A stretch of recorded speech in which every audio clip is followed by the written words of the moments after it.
All right, what's up, everybody, and welcome to episode 59 of the Rollerblading is Still Fun podcast. I am Josh Navarfar, and with me we got Jose Arce. What's up, brother?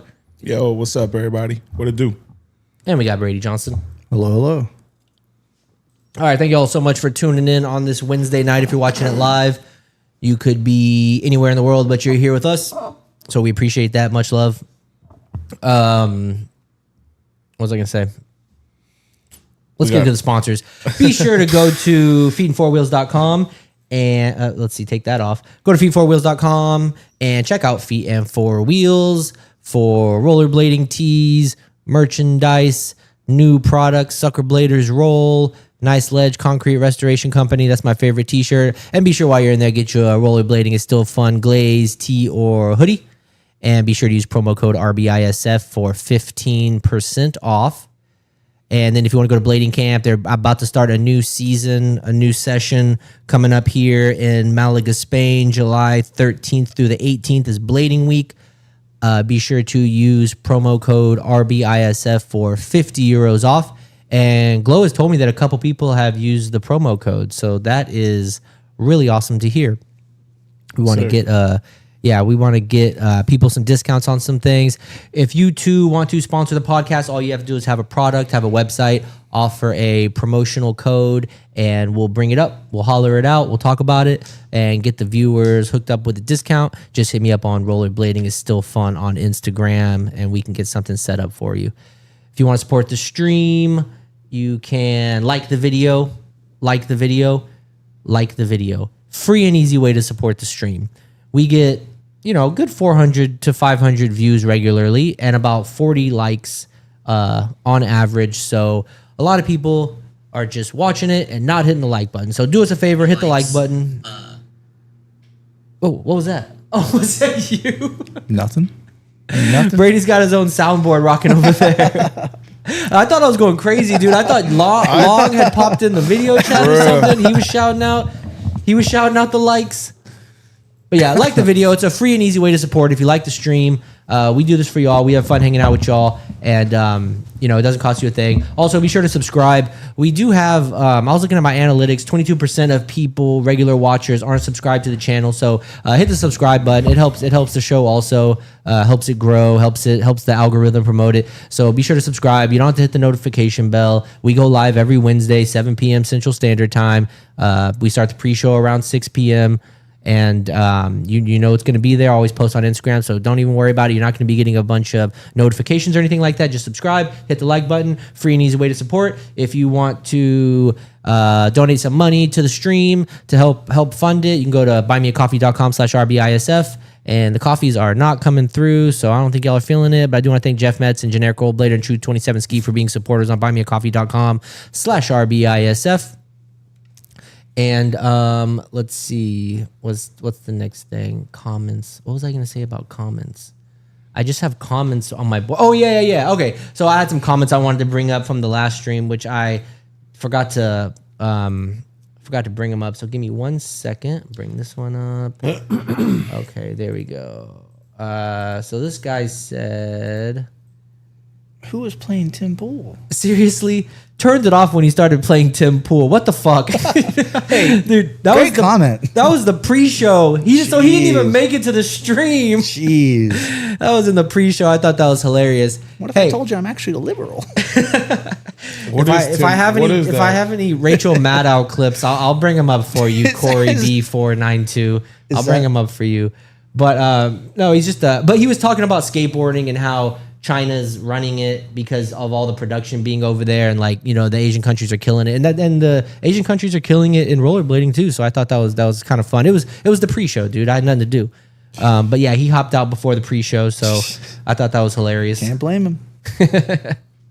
There was another comment I thought was a good one.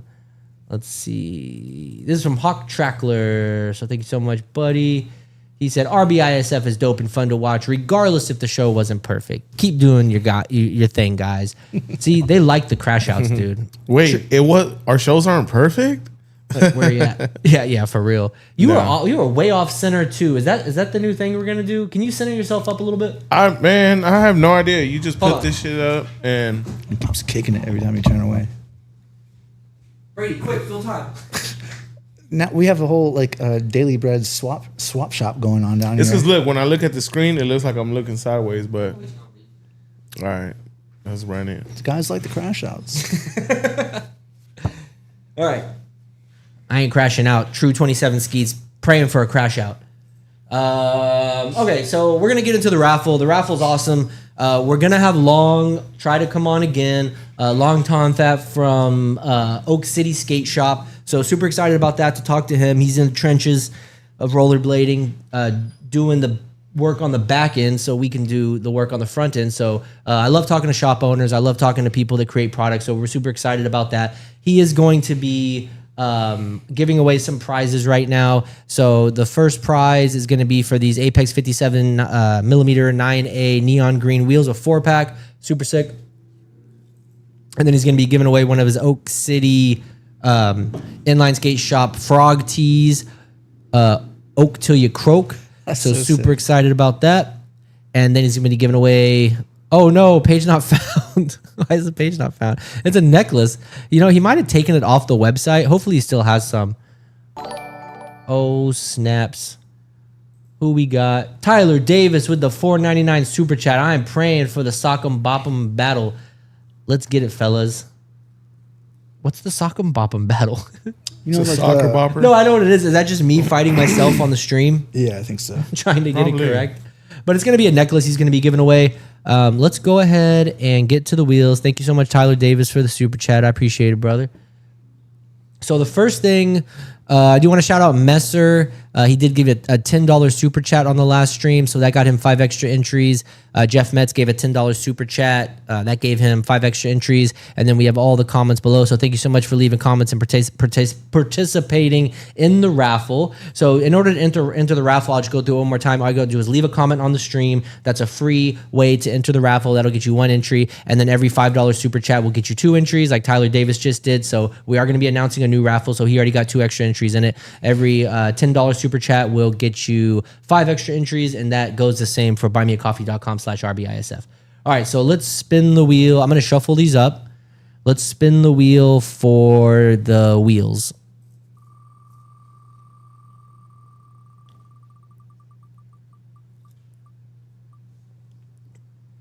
Oh, looks like Sean's getting 2 sets of wheels. Shawn Michelson, Ninja Blader with the set of wheels. That's his second raffle he's won, which he's been entered in a lot of raffles. So congratulations, Sean. You won the wheels. Don't worry about hitting me up on RBISF. I'll send your information over to Long, and we can. He's gonna mail those out to you. We'll remove you from the wheel, and that was for these wheels right here. So next we're gonna be spinning for the Oak City Inline Skate Shop Frog Tee. So let's get that popping. Let me make sure I went back. Let me make sure I got Sean out of here. Okay. All right, here we go. This is for the T-shirt. It's not for those shoes. Yeah, I'm actually getting those New Balances, the gray ones. I'm actually looking to get. Pretty sick. That's probably why they're bringing an ad up on me, because I was looking at those. Jeff Metz, you won the T-shirt, brother, with the $10 super chat. You got to pay to play, guys. You got to pay to play. Congratulations, Jeff Metz. Hope to see you on the live stream later. And let's remove all Jeff Metz. Take this one off too. All right. Now we are spinning for the, it's a necklace.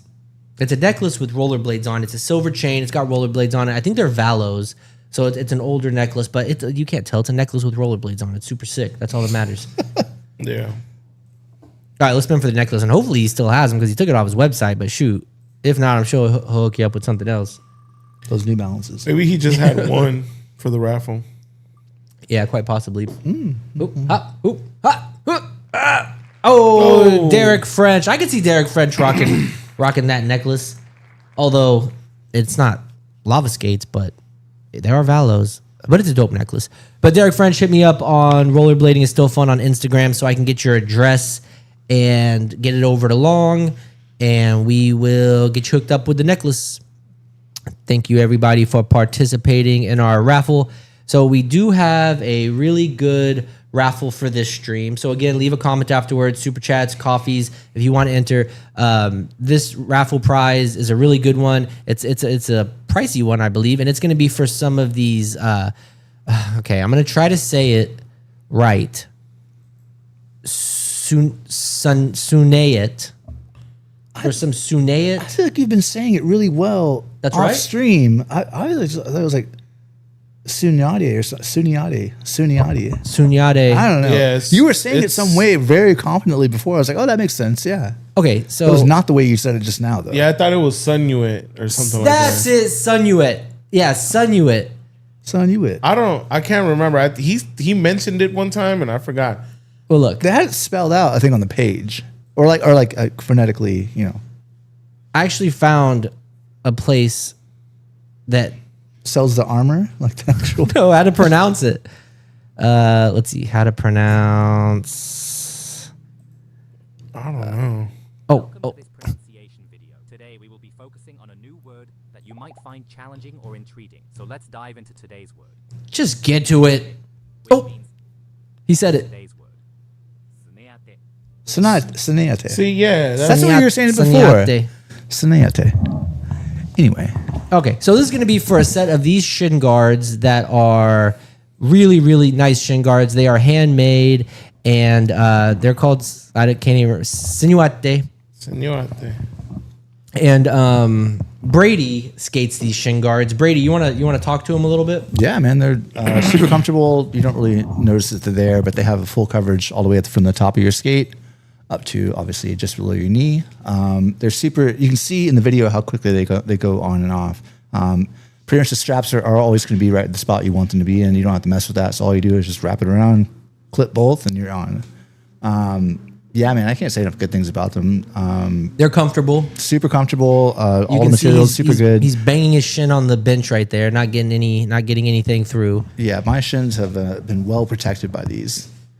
Oh, there we go. Look, Sunyate. See, I knew I saw it Sunyate. somewhere. But these are extremely high quality. He makes them by hand. He's going to be giving away a pair, which is very nice of him. Let's see. There we go. So that's what they look like. They contour right around your shin. They strap up in the back. They don't slide down. The very, very strong shin guards. Everybody needs a new pair of shin guards. So we're super excited about this raffle. Probably one of the coolest ones we've had from one of the coolest dudes who's local here in the DFW area who makes them. So shout out to him. Like most shin guards are going to stick out, show through your pants. But if you're still rocking the girl jeans, you can get away with these. You ain't going to see nothing. Yeah, or wear them over your pants. Oh, okay. You can do that too. Go crazy. Go crazy with it. Wear them on your arms. Wear them as arm guards. You know what? You do whatever you want. They do have an Instagram, so be sure to check out their Instagram at Sunyate. Sunyate more. Why is it not showing the whole name? Sunyate more. Oh, that's what it is. Okay, Sunyate more on Instagram. It's armor, dude. This motherfucker. Yeah, driving me crazy. I was like, what the hell is going on with this guy? Sunyate armor. Yeah, there we go. You can see a better picture of them. Oh, there's a guy that makes them. He fooled me with that thumbnail. I thought that was a picture, but we're gonna have him on to talk about them because they're cool. I know Spook Wackadoo's been rocking them. He was hooked up with them, test them out. See, look at that. Yeah, they're Very nice. super nice. So we're excited about that. Be sure to get your comments in, get your super chats in, and let's give away some of the best shin guards out on the market If right you use now. shin guards, you want these. For sure.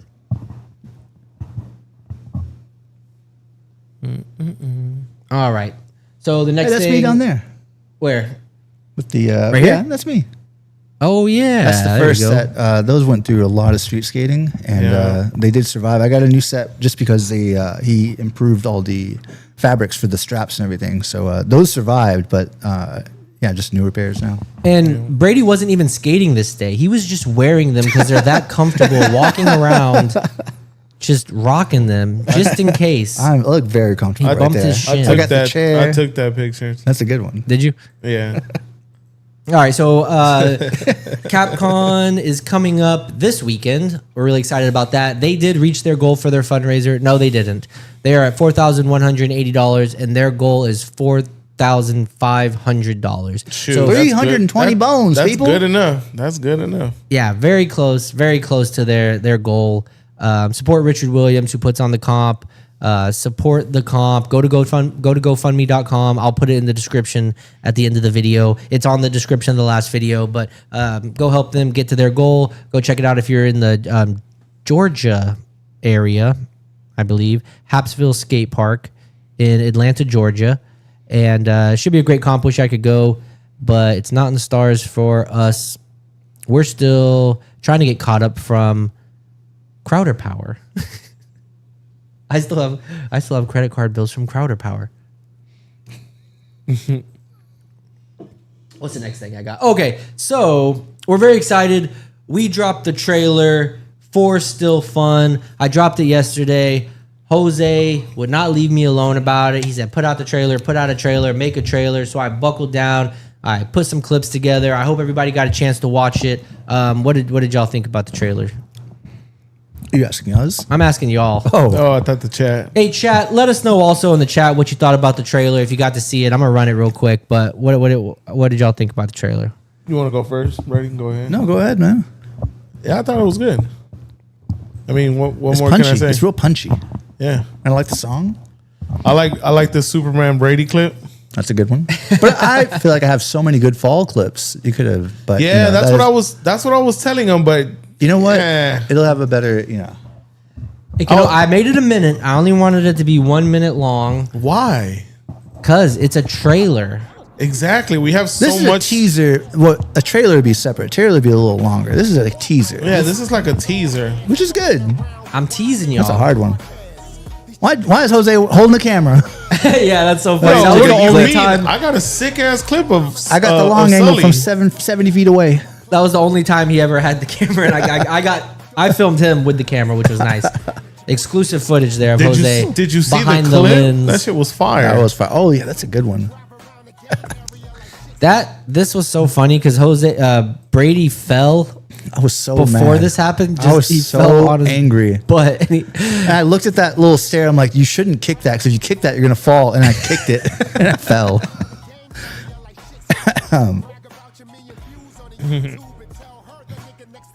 Here we go. It's about to Yeah, be at that's a whole ripped hand. Boom. but did you hear what the song said? It said, "I don't care who at the gym trying to swell up."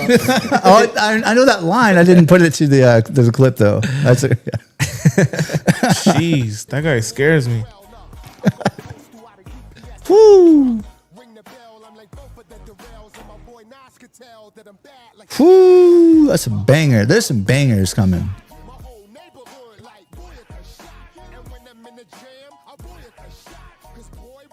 I feel confident saying that all the sections will be good and all that, but there's also tons of montage, like lots of clips have been going down. It's gonna be a lot of bangers. Yeah, filming it has been a blast. It's always fun skating with these bozos. Speaking of coming soon, when exactly are we trying to aim for? I don't know, Jose. When are you gonna wrap up? What do you mean? When are you gonna wrap up your section?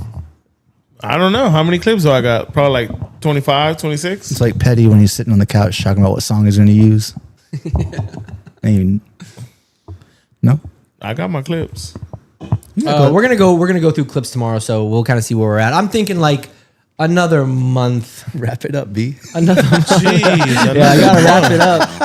I gotta find songs. Actually, I got most of the songs. Chat. Okay, you're just cycling through I don't know why excuses you right haven't now. started editing. That's the thing. Like, it's not even about you have enough clips to fool around with. Yeah. Yeah, but we can always film more. Yeah. And it's hard. Like if you don't have most, like at least 90% of the clips, you're gonna make something, and then a clip's gonna happen. You can be like, oh man, this fits here better. Now I gotta make all this go back to the music, and it's easier whenever you have at least 90% of it done, which we're very close to having. So yeah, it's gonna be great. I'm excited. And Really good when you have like a skeleton of a section, and most of it's done except for one really dope part that's blank. You're like, well, what's going on there? Like, you got to do something a little better to fit that spot. And you need a banger for this. We ain't got it. yeah, it's like, yeah, it's hard. You're making a section, you start it. I like to start in the beginning, and then maybe this clip goes further down. Then you got this gap you got to fill. It's just a lot. It's not easy. It's not easy, Jose. You make it sound like it's a piece of cake. I'll show you how to edit if you want to start working on your edit. I'm gonna do some guess But edits. it's hard and it takes. I have to build up to it. I just want to get that right. You said you start from the beginning, right? Yeah, it's Wow. very strange. Of Very me. profound. Yeah, I don't know where I came up with that plan, but it just came to me one day in a dream. All right, so we got Long coming on in a little bit here, probably about the next 30 minutes. So we're gonna get into some Instagram clips. So roll up your bleezy, pour your whiskey, and get in the live chat. All right, so this is cool. So Vice City is doing a documentary on rollerblading, and it's going to be at the Brooklyn Film Festival. And they were actually in Dallas filming for this with Arlo Eisenberg and then some rollerbladers at our skate park here. Did either one of y'all get to make that? Nope. Talking about it, 3 p.m. on a Monday. Yeah, the time was terrible. No, but I mean, I get they had constraints, but There was one person who doesn't work at that time. That was Danny because he works overnights. So I think I can make it. Yeah, maybe we'll see Danny. I went there. So I was off. I'm off Mondays. I went there, and I met Danny there, and then he got a text message saying that they moved it to 6 p.m. And I was like, dude, I'm out of here. I can't hang out for that. And I wasn't gonna skate. I just wanted to watch and just talk to them and see what they were doing. But this should be cool. It's a documentary about rollerblading. It says join us Tuesday, June 2nd in Brooklyn for a special screening of the documentary shorts. It's called Who Killed Rollerblading? Plus a question and answer, blah, blah, blah. I thought it talked about Arlo Eisenberg, but I know Arlo Eisenberg is going to be the main voice of it. So that's cool. Danny's the main skater. Danny, lo and behold, is going to save rollerblading. We'll see. What's John Sullivan's name? John Sullivan for Twanky? 420. For Twanky. For Twanky. For Twanky. What's up, Mr. Darren? All right, so that should be cool. Hopefully the exposure is positive. Fingers crossed. If not, we're going to have to come at you, Vice, on the RBISF podcast. I'm sure we get more views than y'all. No, I'm just kidding. Right into the Savison. Whoo, gosh. And the Mike Myers outfit. I was going to say, what is he wearing? Is this like overalls? Does this constitute a costume or is this a normal clip, Jose? That's a blue collar worker right there. Oh, I see what he's wearing. Yeah, he's got the overalls on. Jacket? And he's got a partner in crime with him now that he's been doing some skits with. I got a couple of them on That's here. his dad. No, it's not. Yeah, it is. Are you serious? No, it's not. His Okay, dad. dude. Come on, Okay. man. I don't know. He looks How young. funny would that be, though? He looks young, and his dad could be a young dad. Yeah. See? That's not even the guy. Oh, it's not? No, it's not the guy. That's not the You're guy talking about the other guy that dresses up and does that reel, right? Yeah. Yeah, it's a different guy. Oh, okay. That's actually his dad. Oh, this one. I'm glad you actually. Yeah, we got to made put the use of old this one. clips in here. Dude, this backslide. Holy moly. I forgot. VG16. I forgot about this one. That's a. Whew. And Brandon Mateer, didn't AKA he? Bruce Matler. Bruce Matler, that's what it was. He had an alias. What was all that about? I have no idea. I was hoping maybe you guys knew. I just kind of went along with it. I think everyone else just went along with it. Yeah, Sean. This guy's got 2 names. Just don't question Sean, it. do you know anything about the Bruce Matler? He definitely does. He definitely knows. Yeah, it was a solid backslide. It was an old school backslide. Like, what's his actual name? It's got to be Brandon Mateer, right? Yeah. You know, like yeah. Mick Casals, they call Mike. You know, it's one of those things. Like I didn't know that. Brandon versus Bruce. I've never heard that either. You never heard Mick called Mike? Okay. Should I call him that next time I see him? Probably not. Oh, you need the audio. Man. Yeah, let me turn the audio on this one. He got a little dink. a good He got one. a little dinkus coming off this rail.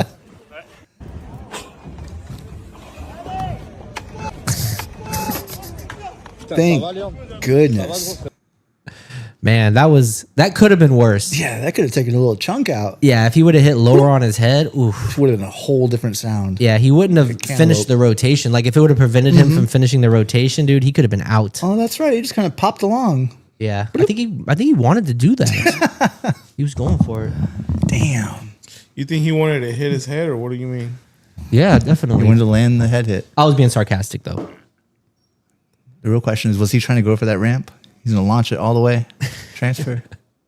That's a scary rail, dude, because it's so low at the beginning and you have to approach it going fast if Yeah, you're going off that thing, like with a spin. I want to see the rail itself is just scary on its own. I wouldn't want to topsoil that rail. Yeah, for real. Woo! Whoop. Sean doesn't know the backstory. Does anyone know the backstory? Bruce Matler, Brandon Mateer. We'll have to reach out to him, see if he wants to come on the stream and Come on explain. the show. And, these, dude. Brady sent these. No one was happy to see these. I was so happy. These and I are was, dyed, right? We Huh? still aren't. no, that's a whole new, that's a 3D printed boot. Wait, for real? Yeah. Like somebody made that? Yeah, that's a remade. See if there's a description. There should be a description of some sort. Yeah, look at the toe cap, all that. This is like, this is DIY rims. I didn't know that. That's cool. See, look at the sole. Like, there's a whole wing system going on. Yeah. There's a different one that he showed. There were maybe a little bit There were some earlier blue concept. ones. Yeah. The other one. I think that's the same guy, maybe, or either way, look really cool. I was super excited to see these. Yeah, and no one else was. I thought they were just old remedies that somebody had customized. I didn't even notice the sole, like and the scab. Remember the scab? I never called. Oh, didn't you? He tried to like sell us that they were called that. It was never called that. It was a toe cap. It's a scab. But look how good that. That's a good contour. Oh man, what do you call that? Oh yeah, this guy does a lot of very unique grinds. But I don't know what you call that other one. I don't think it has a name. That's obviously a rough Mizu. Look at that rail. Yeah, that's a cool rail. But did you see you have to hit it from flat to skate it on the inside like that? You don't get a kick up to it. Dang! Look at this park. Yeah, where is this? Sean, where is this? No, I'm just kidding.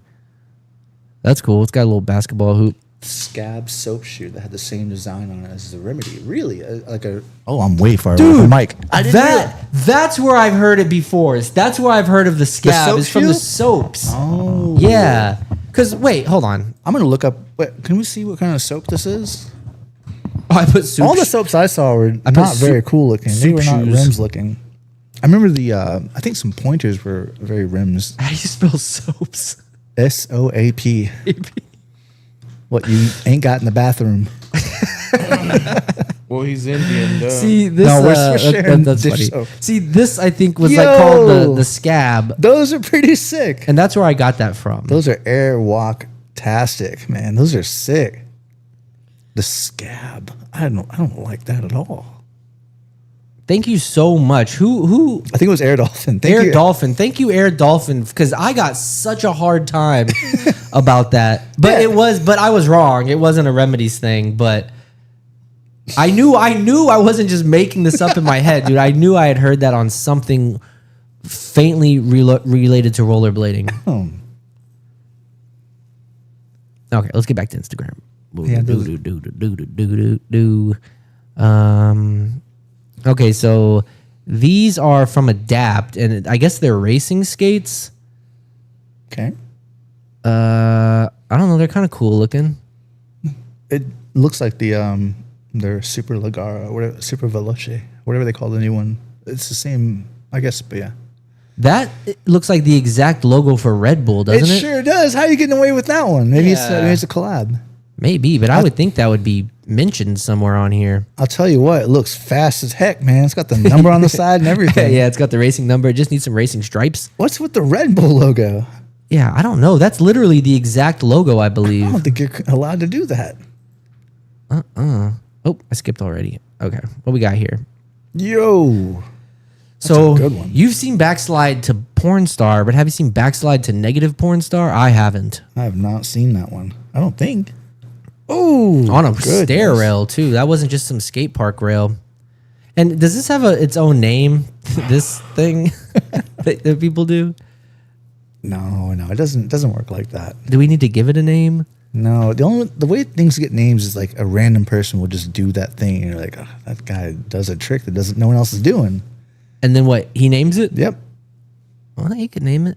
We'll call it the Van Cove Skinny Roy. I like Skinny Roy. Skinny. Yeah, that's cool. I like that. Who said that? Chalk Trackler. Chalk Good. Hackler. Chalk Hackler. That doesn't look safe. No, it doesn't. But I saw a Skinny Farve earlier. I like that. Good job. Skinny Farve a lot of times is just a proper Farve. This was just some wild blading. Yo, What you think, They're Jose? going fast. You think we could hit it at the roller rink? Definitely not. were those Agros? No, they were definitely like fitness skates. Is he full cessing? I don't know, and I think he's. The dude with the white skates looked like he was fully. Oh man. So they're just on right here. Oh, I see what's happening. They're Okay. just on one foot. This Okay. foot's not even on the ground. I think the GIF says it all, Yeah, or the GIF. it was nice and coordinated. Oh shoot! Power So, Slide Park. Power Slide Park. Yes, new Power Slide skate park. It's got everything you need. Yeah, it's like It's got the A-frame. It's So got the up fun. across and down. It's got the quarter. This is what most places get wrong. You just need to have a quarter on each side. Yeah. No weird decks and like a weird bank ramp. No, just quarters. What about Good- a wedge? You were hot on the wedges. I love on a last good stream. wedge. A good wedge on one side is totally cool. Like if you need a little more speed, a little bit of a higher wedge. But otherwise, just quarter pipes. So maybe a A nice quarter pipe transition. with like a wedge on one side of it. One side needs a wedge. They can't or be if in you the wanna go middle. Crazy, a roll in. Yeah, but you can't put it in the middle. No. Absolutely not. No. Are there more pictures? Yeah, that's a nice A box. And it's going to have a spine to launch to it, so you can spine it or you can hit it from this side. It's a good design. It's got everything you need crammed into a very small space. Designed very well. Yeah. Man, that up across and down box looks nice. With the nice wide deck. Yeah, right over here. You're not going to hit the wall. Powerside got money for their park, but no R&D for Kaiser. Rough. Wow. See, this is what happens when a blade company spends a little bit of money. Like, oh, you should have spent the money somewhere else. Damn it. Bring back the legacies. Oh, I never liked USD Legacies. No. Oh, this is a slow-mo one. Yeah, this is This so sick. Yeah, this is crazy in slow motion. He did this perfect, like off the end. Didn't go lava. Right off the tip. Everything about it is perfect. Beautiful. I don't know who had said it. I just saw some random comment. It was just like, I wonder what it felt like right when you locked that. Because it's just so perfectly like, I'm over it. I'm not losing this one. We're good. We're in the bag. Yeah, and he took a couple spills trying this trick also. It's a long one. Damn.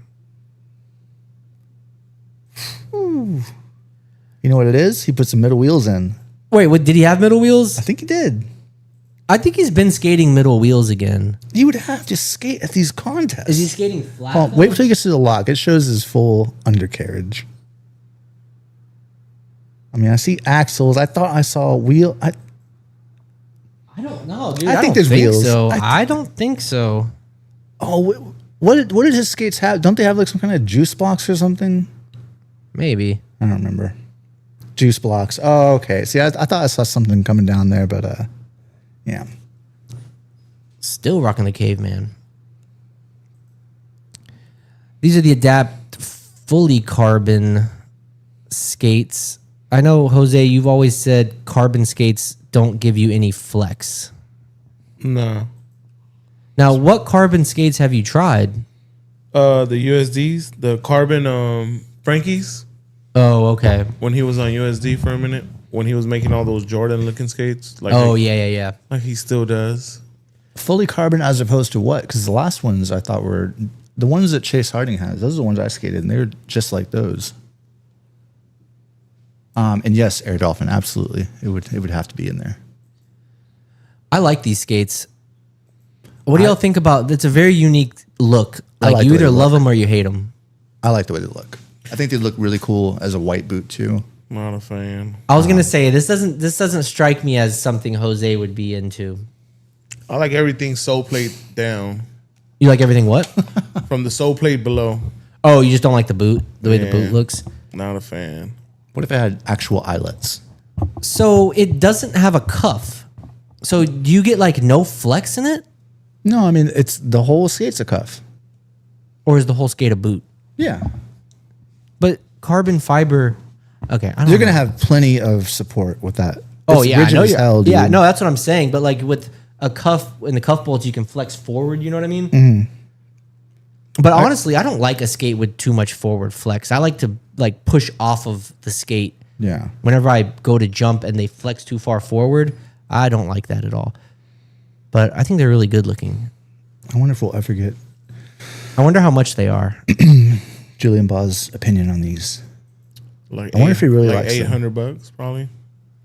Yeah, that's out of my price No, range. they're like 11 or something. Are you There's something serious? crazy. No, yeah. that's the Julian Ball one. Oh, is that what it is? Because it's Signature Pro. Oh, okay. So this is like a team skate or whatever. Oh, so only 800. It's pretty budget, man. Pretty budget. Pretty It's budget. an entry level Yeah, skate. man.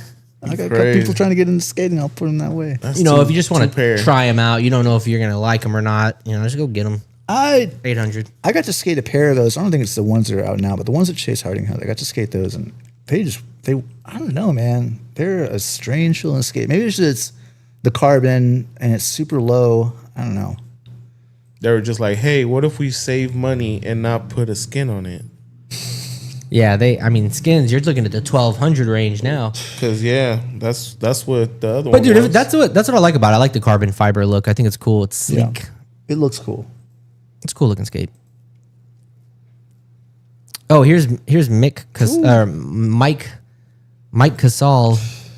That's a nice back. You know, it's counting him for a good backslide. Oh yeah, for sure. This is sick, dude. This back Yo. royale on this bubble wavy ledge to gap out to street. That was sick. Damn. Yeah, that was a far gap. Far gap. That was sick.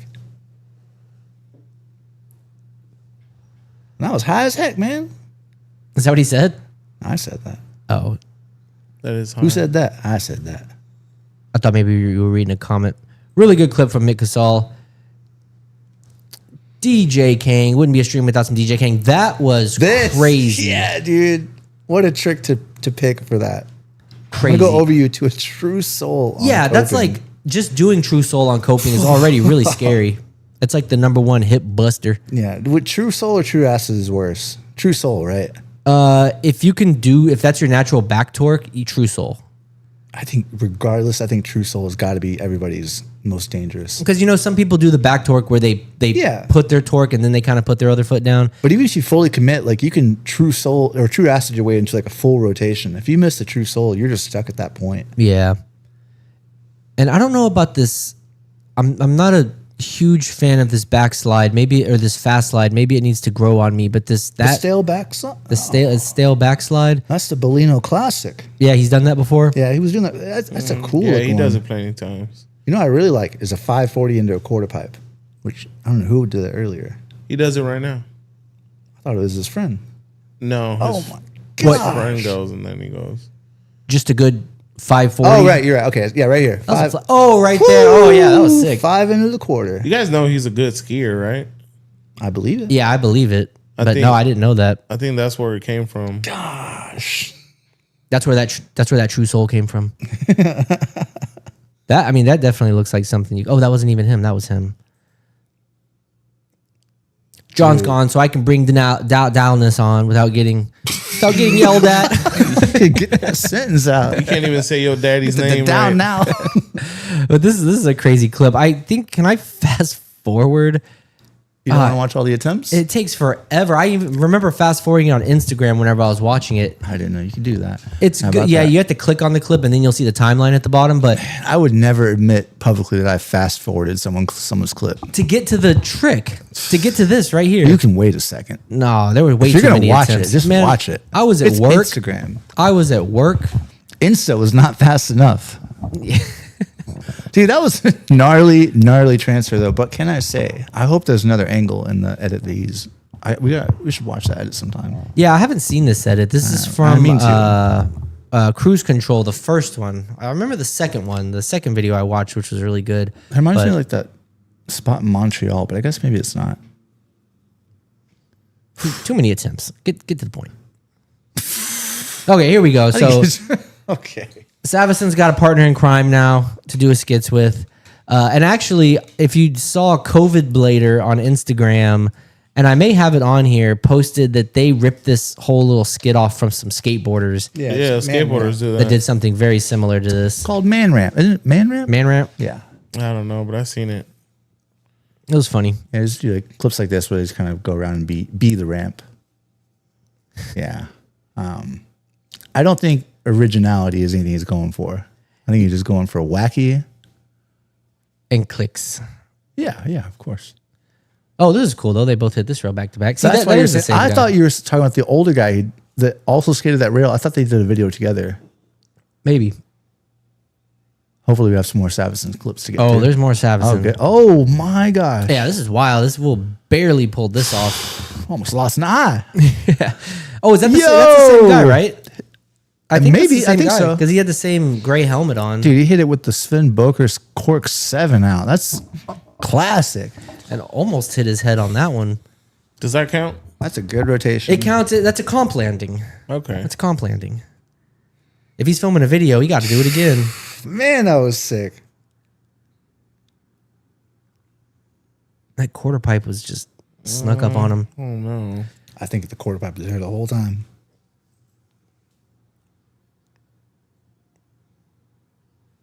Who is this? So is this the new blader for lava? 540 alley-oop top porn. That was sick. You don't see that trick very often. You'll see some 540 con grinds. Richard Jose Vasquez. I can't read the thing and there's no description change. But the 540 alley-oop top point was really sick. Mm-hmm. Ooh, that where you come out of it, what is it? That dismount?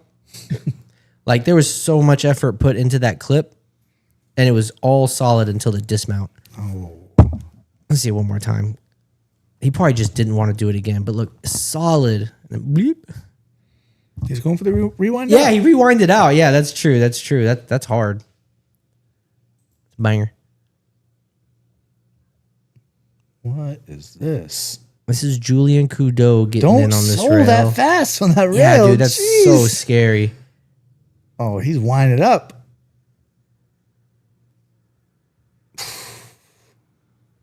Now let's Proper. see. I'm gonna pause it on his and Ricardo Lino has a whole edit of this that we're gonna watch in fast motion because he has the whole thing in slow motion. It's like 4 minutes, but we're gonna speed it up. But let's see what's going on underneath these blades. No, I think it is. It's juice blocks. Wait. Yeah, because it doesn't look empty. He slow-moed this edit too? Yeah, there's definitely something underneath there. You can see the light reflecting off of it. You got rocks in your frames. Jeez.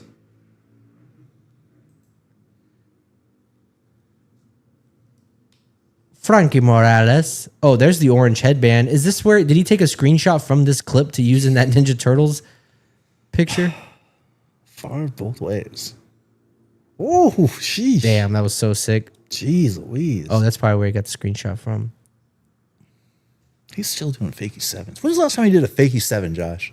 Oh my God, dude, I don't know. I'll do one next time we're at Garland Park. Remind me. At Garland? Not Yeah, Alliance? it'll just, no. I'd rather fall on. Because I want to do it out of like a quarter, like a big quarter pipe to flat. Oh, okay. I think Bachman's the best place. Yeah, Bachman wouldn't be bad. The one, that ramp all the way at yeah, the that's a end. good, that'd be a good one. But fakie sevens used to be not hard for me. Right. But now it's a lot of work. Like fakie fives are way harder. No. There's something about landing forward whenever you're spinning. I just find it easier to land backwards. No, you don't agree with that, Brady? Jose? No, God, I think fakie 5's easy. easier than fakie 7? Easier than fakie 7. When was the last time you did a fakie 5? I've done some I don't fakie know, fives. like less than a month ago. Last time I skated, probably. No, I'm just, No, he did a fakie 5 at Garland, I think, right? In a line. I think so. And I remember being like, did you really fakie 5 over the launch box, like in the middle? That's a big fakie 5. I'll have to see that. We're here to glaze the homies. Oh yeah, I have it on my little wheel promo for those 64s. Oh, for real? Done Yeah, I shot do. the fakie I do 5 fakie out. 5 on the Garland pyramid. Yeah, I find fakie 5s to be very hard. Just landing forward in a spin, like a 360 is harder than a 540 to land. I used to think that, but I've come around on that. The forward is, yeah. You But switched a up. 5-4, like I would much rather do a fakie 5 right now than the forward 5, like landing a fakie. Really? 5 at this, at this age, 540 is a big huck. Fakie 5 though, I just throw the shoulder and I just end up in the right spot. It is easier. Well, I'm not going to say. I keep saying easier, and that's not the right term. Like fakie 3, I think is easier than forward 3. Yeah, Yeah. It's, Can we all agree on that one? Yeah, especially if you're doing like a sizable gap, you want to full cap it and not just blast the forward 3. Yeah. Although I like a big forward 3. Dude, hell yeah! Like somebody forward 3, like a big stair yeah, set. That's some Brandon gangster. Campbell shit. Hell yeah, dude. Yeah. 3 is such a fuck you to the spot. Just blast And the 3 over hold, it. to hold the forward too. Yeah, is, dude. Oh, is yeah. the best. You can't. Stomp that forward. Gotta Yeah. hold the forward. The Brandon Campbell one's the best example of that because he fully turns around and then still pulls back to Yeah. forward. He knew what to do. What is this? This is Air Manatee taking a beating in slow motion. But there's one clip on here that is just insane, dude. I think it's the next one. This one. Ah! Yo! Oh my God. Goodness gracious. That is crazy. Still going. Oh my gosh. I was like, Everything looks better in slow motion. there's That's, a lot happening. that's that dude from Jackass. He breaks his leg on a skateboarding bad. The on guy this. behind him? Yeah. Manatee. He tries to like drop in and then roll like his whole body falls under his ankle and just snaps it. Golly. That was a good kick for a man of his size. Man, he didn't flinch at all. You can see through those glasses.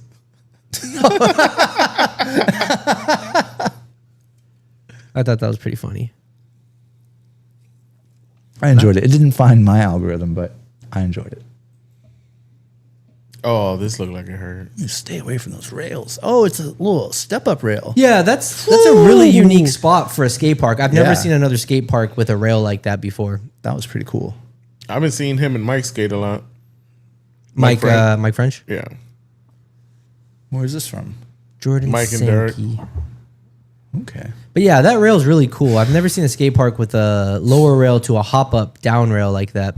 Super cool. Very unique.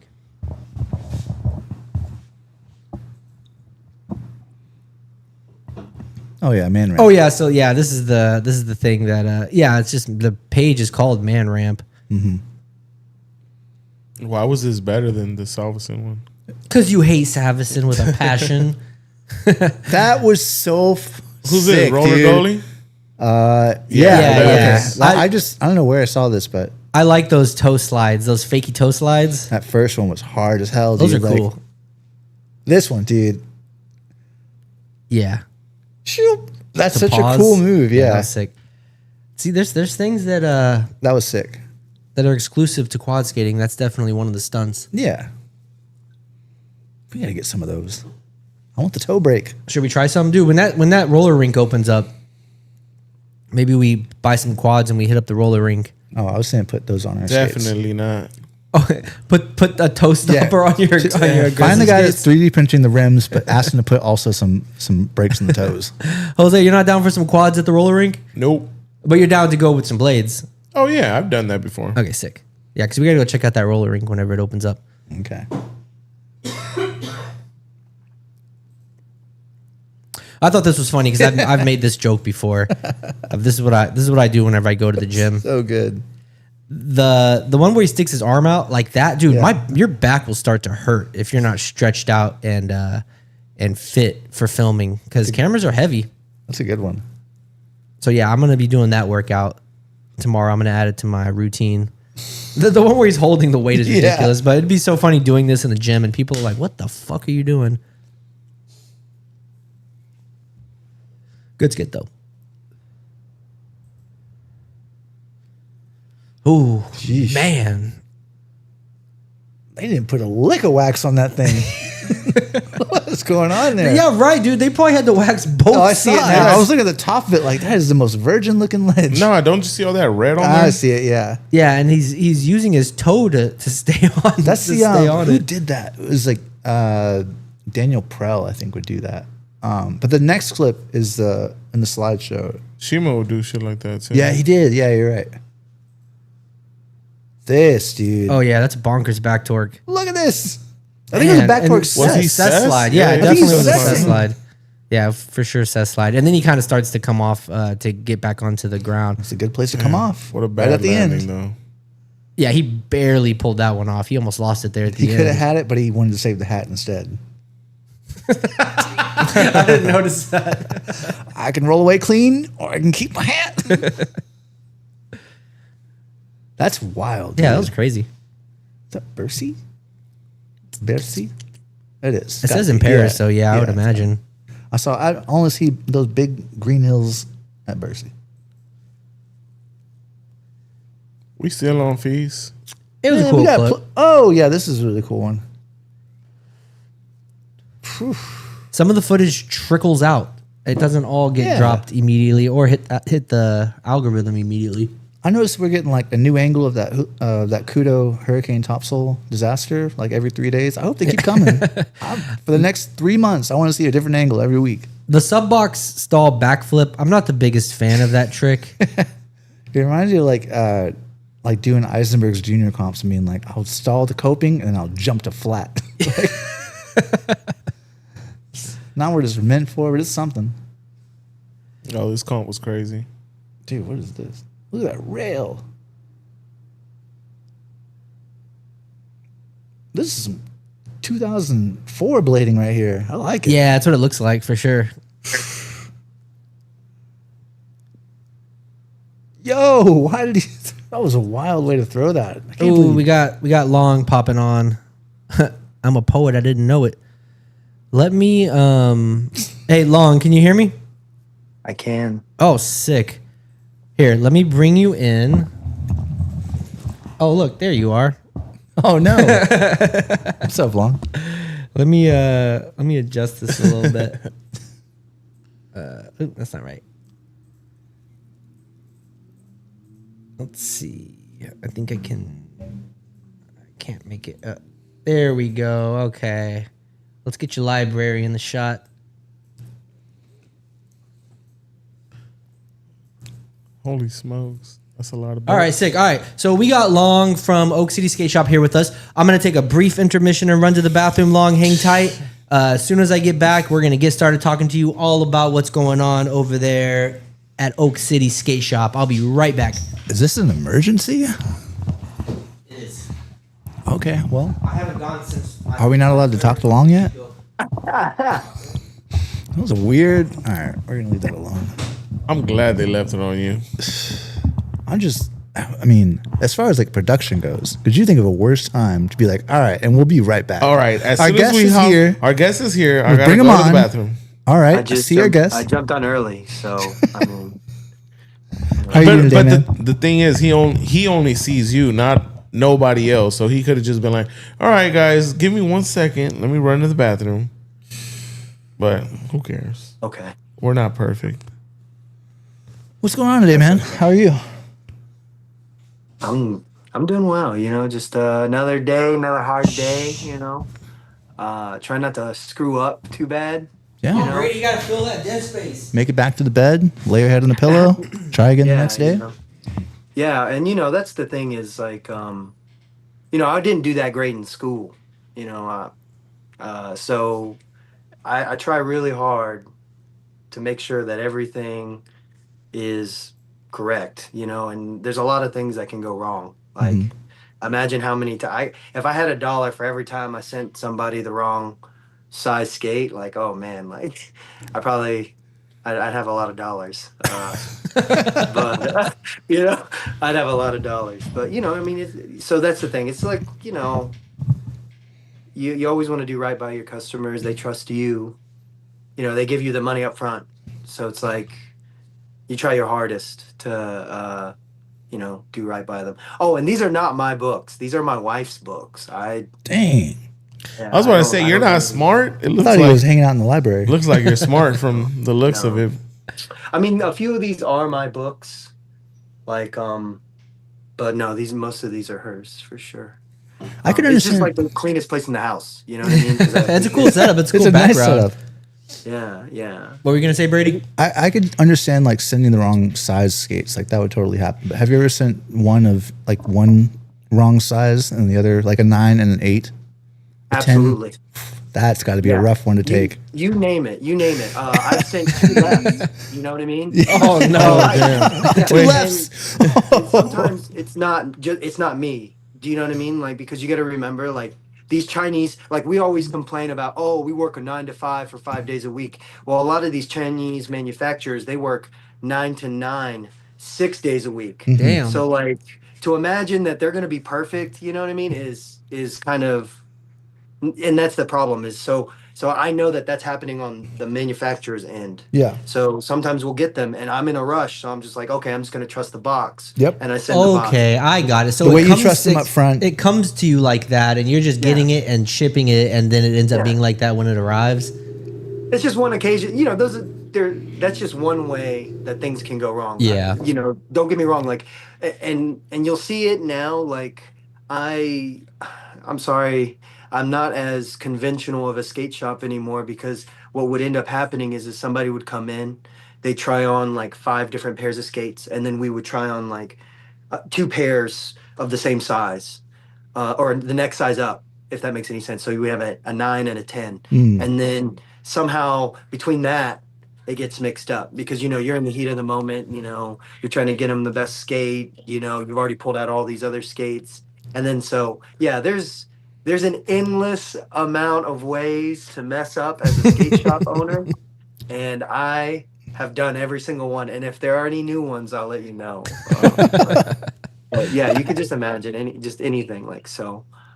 That's the problem is so, and you got to remember, me being a person, like, I'll just tell you straight up, I'm not, I was thinking, oh man, I'm gonna just like have fun and put on skates and skate most of the time and like have the skate shop, and then like now where the skate shop is, it's like, oh shucks, like I actually have to like laser focus on this without screwing up. Yeah, it's a business, and I'm sure you invest into it and you put a lot of work into it.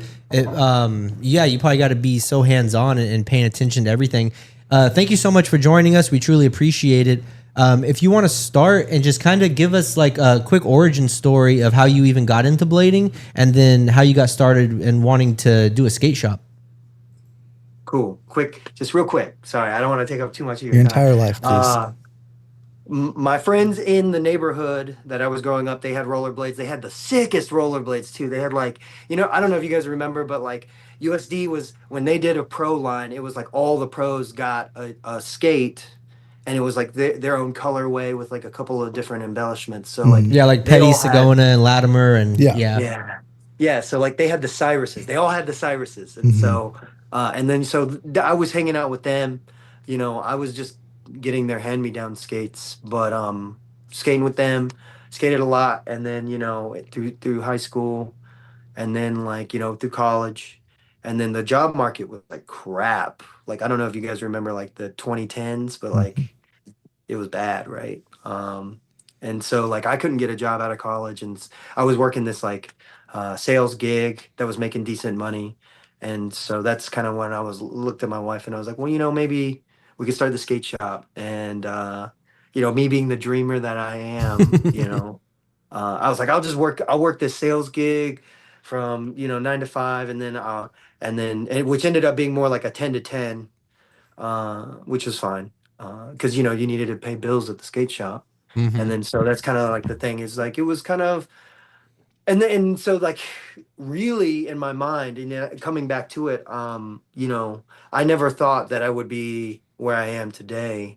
I thought like I'll just have a skate shop in my local area. That's why it's called Oak City Skate Shop. I don't even live in Raleigh anymore. Like, that's the thing, is like I was thinking so small at the time of the beginning of the business. I thought, I was like, oh man, I'll be in Raleigh forever. And that turned out not to be the case. But anyways, that's kind of the origin. I just kind of was like, waiting for skate shit. Like, people always talk like, oh, the hardest part about rollerblading, it's telling your parents you're gay. It's like, no, it's actually when you order the shit, right? You order the rollerblading shit and waiting for it to arrive. That's like the worst. Like, and so like I was like, yo, so if I could just bring a skate shop to because you guys know, like, it was like Roller Warehouse, A Mall, it was like that's where you got the stuff. And so I was like, man, I could start something here, and then at least somebody, the Georgia people, some of the surrounding areas could get hooked up. And what's weird is it did. I feel like it's helped. Yeah, most of our customers are on the East Coast, so it's like it seems to be regional. Now, did it start? You started in Raleigh and then you moved somewhere else? Was that to like expand into a bigger location? Yeah, well, Raleigh's really expensive, and I am cheap, so it just didn't seem right. You know what I mean? Like you give this imaginary money that we make, right? Because it's like all the money is really imaginary when you really think about it. You make Word. this imaginary money We just so all super agree on the hard, value. and then you give it to this landlord, and then the landlord's like, "Oh, rent's higher because everybody wants to rent here." He's like, you know what I mean? So it's just like really I've been bouncing around just trying to find like the most affordable place that I could, because that's the thing, right? Is like I know that people say I'm the best and I'm the cool, but really at the end of the day, I know that it's about the dollar and the speed. It's like I have to have the best price and I have to ship it really fast. And like so really at the end of the day, like spending money on extra rent um can really pay a toll. And they've got these rental agreements where it's like, every year you stay, it's an extra 10% on top of the rent. So you stay there for 10 years and then, your rent's astronomically more than it should be just for staying. So that's why I moved. And then, my mom and dad are getting older and, older bladers, right? Like these are now our problems. Your parents are getting older and, so I'm closer to them now um, to take care of them. That's nice. So, How long yeah. has the skate shop been open for? Geez Louise, this would be the 13th year, 14th Wow, Damn. year. nice. Yeah. We've seen some skate shops come and go here in Texas. We had one called Connection Skate Shop that didn't last very long in Houston. We have Carrier Skate Shop that Fritz owns here, right here down the street from my house, and it's been going for a pretty long time, which is nice. But yeah, it's good to hear that the business has been successful and gone for so long. And I think that's a big testament to how you run your business. What you focus on. You focus on the price. You focus on the shipping. You do it right. I always hear such good things about Oak City Skate Shop, and that's why I really wanted to bring you on and talk to you about what you've been doing. I did have a question because I'm always curious. What are some of the most popular products that sell in the skate shop right now? Well, it's really tough because, it's really hard to say, to be honest, because every time I think I have it dialed in, um, you don't, right? Like, because it's like customers are very, they want to try new things. So it's like really at the end of the day, like what's the best thing that sells is the variety, being able to have a little bit of everything so that, because if you're like me, you're tempted by every single inline skate product that comes out. And so, you know, that's the thing. That right there is, in my opinion, probably the most popular thing is whatever's the newest, most, innovative products. So it's like, for a while there, I feel like the Aeon was a really big one because Hmm. it was, you know, in my opinion, a really good idea. I know that like they're still having problems with like the sliders and stuff, but yeah, like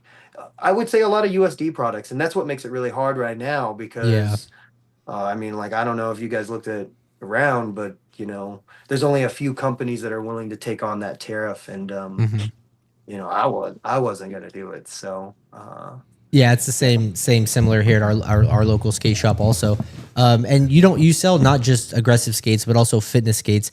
I find because I worked at Carrier Skate Shop for a couple maybe like 2 months just on Fridays, and I found we sold a lot more fitness skates than aggressive skates. Are you seeing a big uptick in that? Personally, no. You're not. But that's just because if it's I'm aggressive person at heart, and while I'll carry like fitness adjacent things, I've actually started feathering off a lot of the fitness stuff. Um, Nice. just because, it's not necessarily my expertise and I don't feel genuine, right? Like at least like if you're able to talk to me and like we could talk all day about top soles and like all that, set slides and stuff and that's in my element. So I just didn't feel like okay, so sometimes you in business specific, you got to really laser in on what you're best at. And so for me, I mean, don't get me wrong, I could, and I've been tempted to like buy more fitness skates, but it's like every pair of fitness skates I buy, I'm selling to somebody that I'm not genuinely passionate about. You know Yeah. what I mean? I'm not saying that fitness isn't, but it's like it's just different. So and I'm not trying to say this in a negative way, but you know, um I don't think that I'm the right person to be selling the fitness skates. So Gotcha. No, that makes 100% sense. Brady and Jose, I got questions lined up. So if y'all want to get in, just jump in Yeah. whenever you want to. Yeah, I kind of wanted to know about like, so you said 13 years. That's a really long time. Because what my first like understanding of Oak City was a lot of people from different parts of the country, like really shouting out the skate shop really heavy. And I was like, man, this is kind of like, they just know the guy. Is the guy really cool? And it was like, no. It's like, it's a super fast shipping. I'm like, oh, how fast could it really be? You know, like to be this much like fanfare over. And that's all I heard for the longest time was like people were just super juiced on Oak City. And like I said, it wasn't people that were just all in the same area. They were like well-known people in different areas. What did you immediately go into like, I'm just going to start shipping stuff out as quickly as I can? Am I going to pay the higher fees to get them out to people faster? Like what really kind of like set that off to get people outside of your area into your shop? okay, so a few things. I think that I think that a lot of it and is that I will work longer hours, like straight up. I I mean, my wife will begrudgingly tell you that I'm there, and a lot of people always say, "Oh, screw a 9 to 5. I don't want to do that." It's like, well, you know what? If you become a business owner, you work, 24/7, and Yeah, that's the thing. It's definitely. like, so I'm already there. I already gotta, count stuff, and I gotta, and that's the thing is everybody thinks that like skate shop is all fun and games, and it is, but it's not a good way. It's not good for business to always be not around, right? So that's the thing. I work a lot. I'm there a lot, and then so I know how customers are. So it's all about taking care of the customer, right? It's like I've been there. I've been a million times. Like I'll order something from another skate shop, and like seriously, I'm waiting. I'm waiting for it to update. I'm waiting for the text. It's your hard-earned money. So I think that's where it's at. It's like you just got to respect. And I mean, this goes for any aspect of business. It's like you really need to take care of your customers. So and I just treat them like how I want to be treated. You know what I mean? Like Hmm. and that's the biggest problem, right? Is like what would you think a skate shop's like, right? A skate shop's not typically like that. It's you're thinking we're gonna hang out and play aggressive inline on the computer on the TV and watch skate videos and just hang out, and that's awesome and well, but that's what I want to do, but you don't. So but that's it, and then give them some free shit, you know what I mean? Like you gotta, fuck, bro, like come on, you can't be too cheap about it. Well, that's the So thing is like a lot of a lot of bladers will give shops a lot of slack. Like you can get away with probably like sending stuff out really late because we're so used to the game of waiting whoa. for our parts. Like Send them my way because I need more of that. I feel like I don't get any of that. I you feel get the like slack because you do so well that people are just like, this is unacceptable. They should be. I don't know if it was when I ordered a pair of Aeons from you, and I think I got an email from you. It was like, oh, hey, I just got your order in. No, I'm actually heading out to ship some other stuff out right now. So they'll go out today. I'm just like, what in the world, man? Like, what's going on? Because Danny had been telling me, people have been telling me, like, oh, the shipping is this and all that. And I just happened to get that. I'm pretty sure that was what it was. It was like, yeah, I'm actually going to drop it off today. And sure enough. yeah, yeah. Now And you're That's what stickers, I man. would. Lots of stickers. Yeah, lots of Yeah. stickers. I ordered. I didn't even order anything from you. I just had to get something for somebody else, and you sent me some stickers and some anti rockers, which I was like, "That's what's up, dude." That's why I was like, the older shops are just throwing a little extra. But I think now, man, people are just happy to get any kind of skate shop and get anything ordered. I wouldn't be trying too hard to please them, but I guess it works out. Yeah. Well, and I mean that's the key, right? It's like if and I'm trying to hit it from all aspects, right? It's like okay, so great, like the price is good, they ship it fast, it comes in a reasonably good condition, Fingers crossed.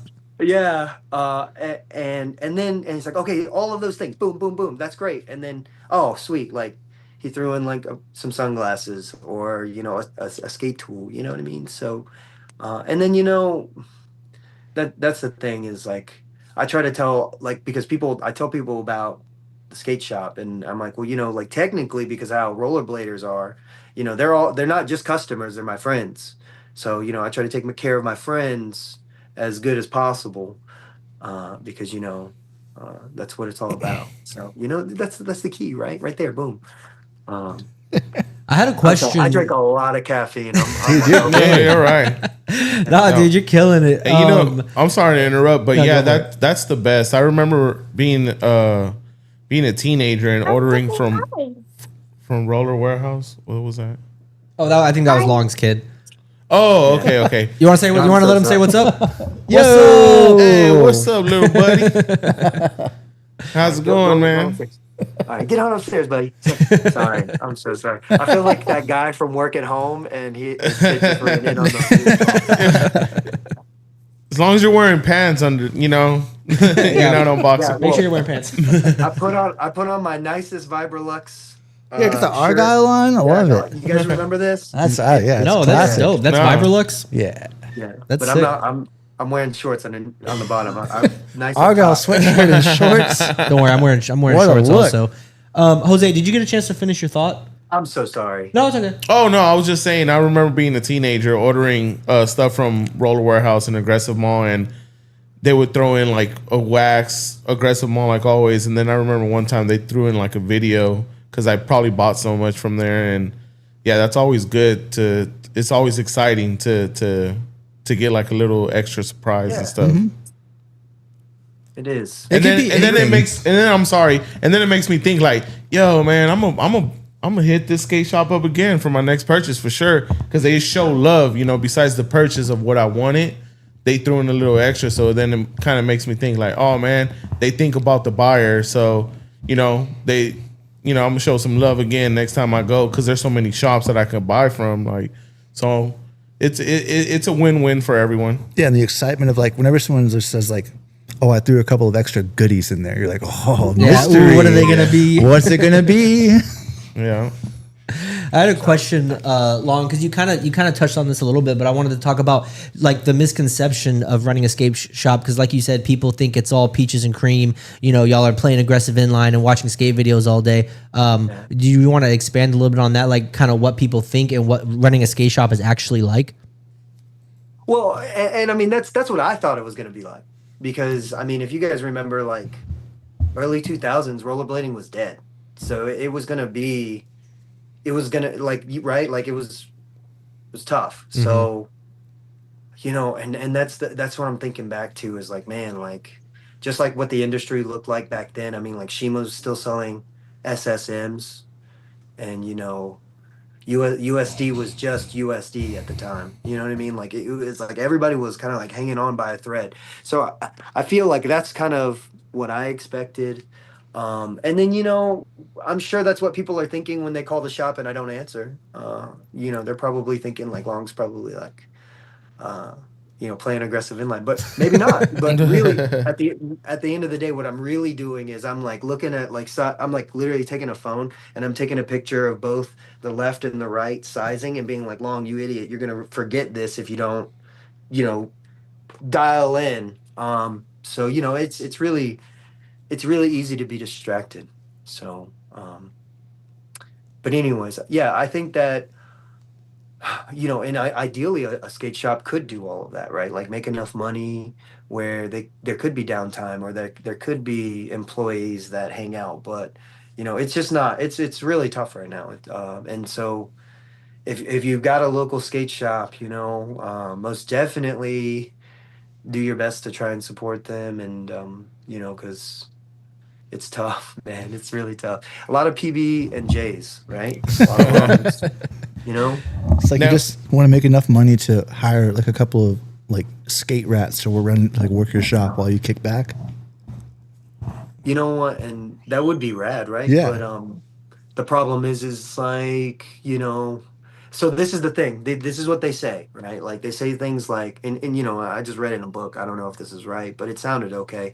It's like if someone can do it 65% as good as you can, you should pay them to do it.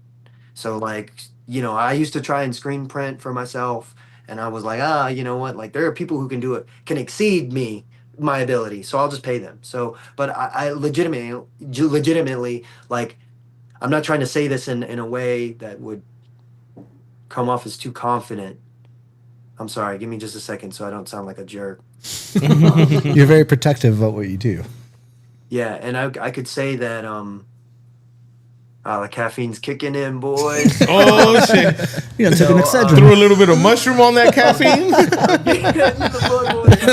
So, yeah, but yeah, with that being said, I mean, I feel like Well, I don't know. you know what? While you think, I had to speak since we're on this topic. Correct me if I'm wrong, but I spoke to a friend of mine named Brad Anthony. I'm sure you know him. Yeah, he told me he used to give you a hand. I don't know if he still does or doesn't, but he said he used to help along with the shop. Yeah, I was curious as to employees. Like how many employees, and this kind of goes along with what Jose was saying. Oh, How many employees do you have working there for you? Thank you for going back to that. And that was the thing is, I'm so sorry. That's what I meant to come back to is that I haven't been able to find someone that was as serious as me and as capable as me at 65%. So, and I'll admit, Brad was really awesome. Me and him worked together a lot. And what I can you go upstairs, young man? Thank you. But so I'll admit to you that so going back to Raleigh was expensive. I had found a warehouse that was really far out of the outskirts of Raleigh. It was like, it was like, man, like I could pay, I could pay a lot of money and be in Raleigh, or I could be 45 minutes south of Raleigh, have this huge warehouse space, and so that was kind of the thing. I went with the big warehouse, and then it was not great for, and I'll admit to this looking back, it wasn't great for like the local scene to essentially lose the skate shop. But I was just like, we had all this inventory. It was like piling up, right? Because it was like that was the thing. So this was like post COVID boom.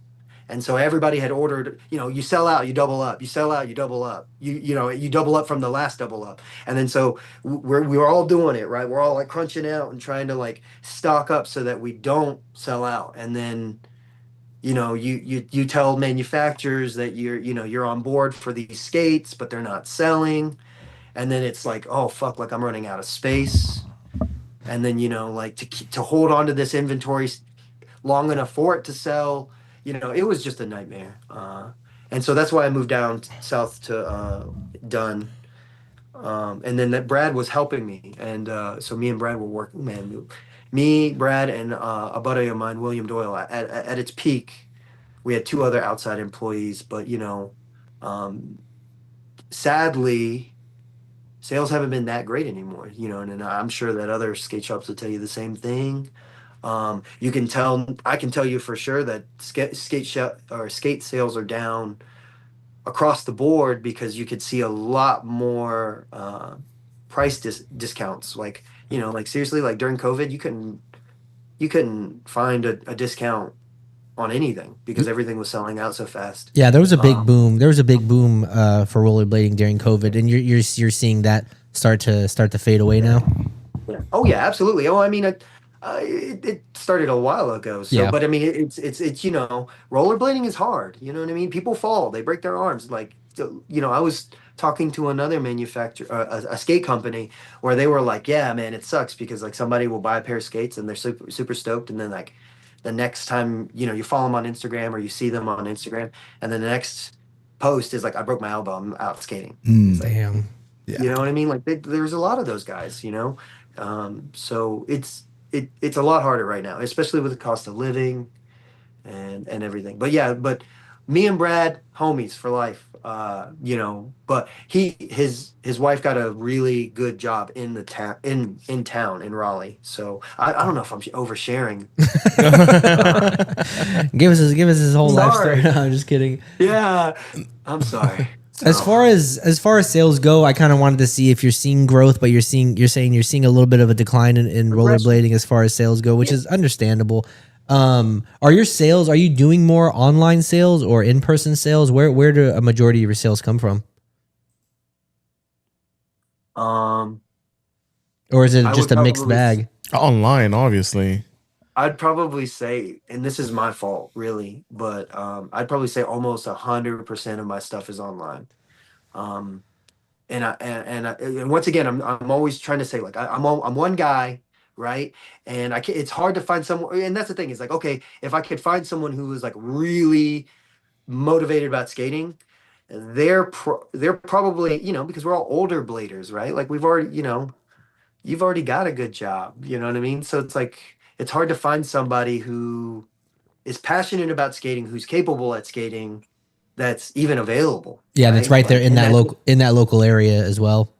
and can you pay them enough? Yeah. Right? It's because it's like, golly, man. It's like I want to stay there's a lot friends. of yeah, and so but yeah, so that's the thing is the sales aren't that great right now, but I would say compared to like 2010, like things are fantastic. Like honestly, yeah, it's not great, but like skating's more accessible now than it's ever been, right? Like you can have skate parks anywhere. Oh, does it say upgrade? Oh no! Hold on. I don't know. Is that me? No, that's me.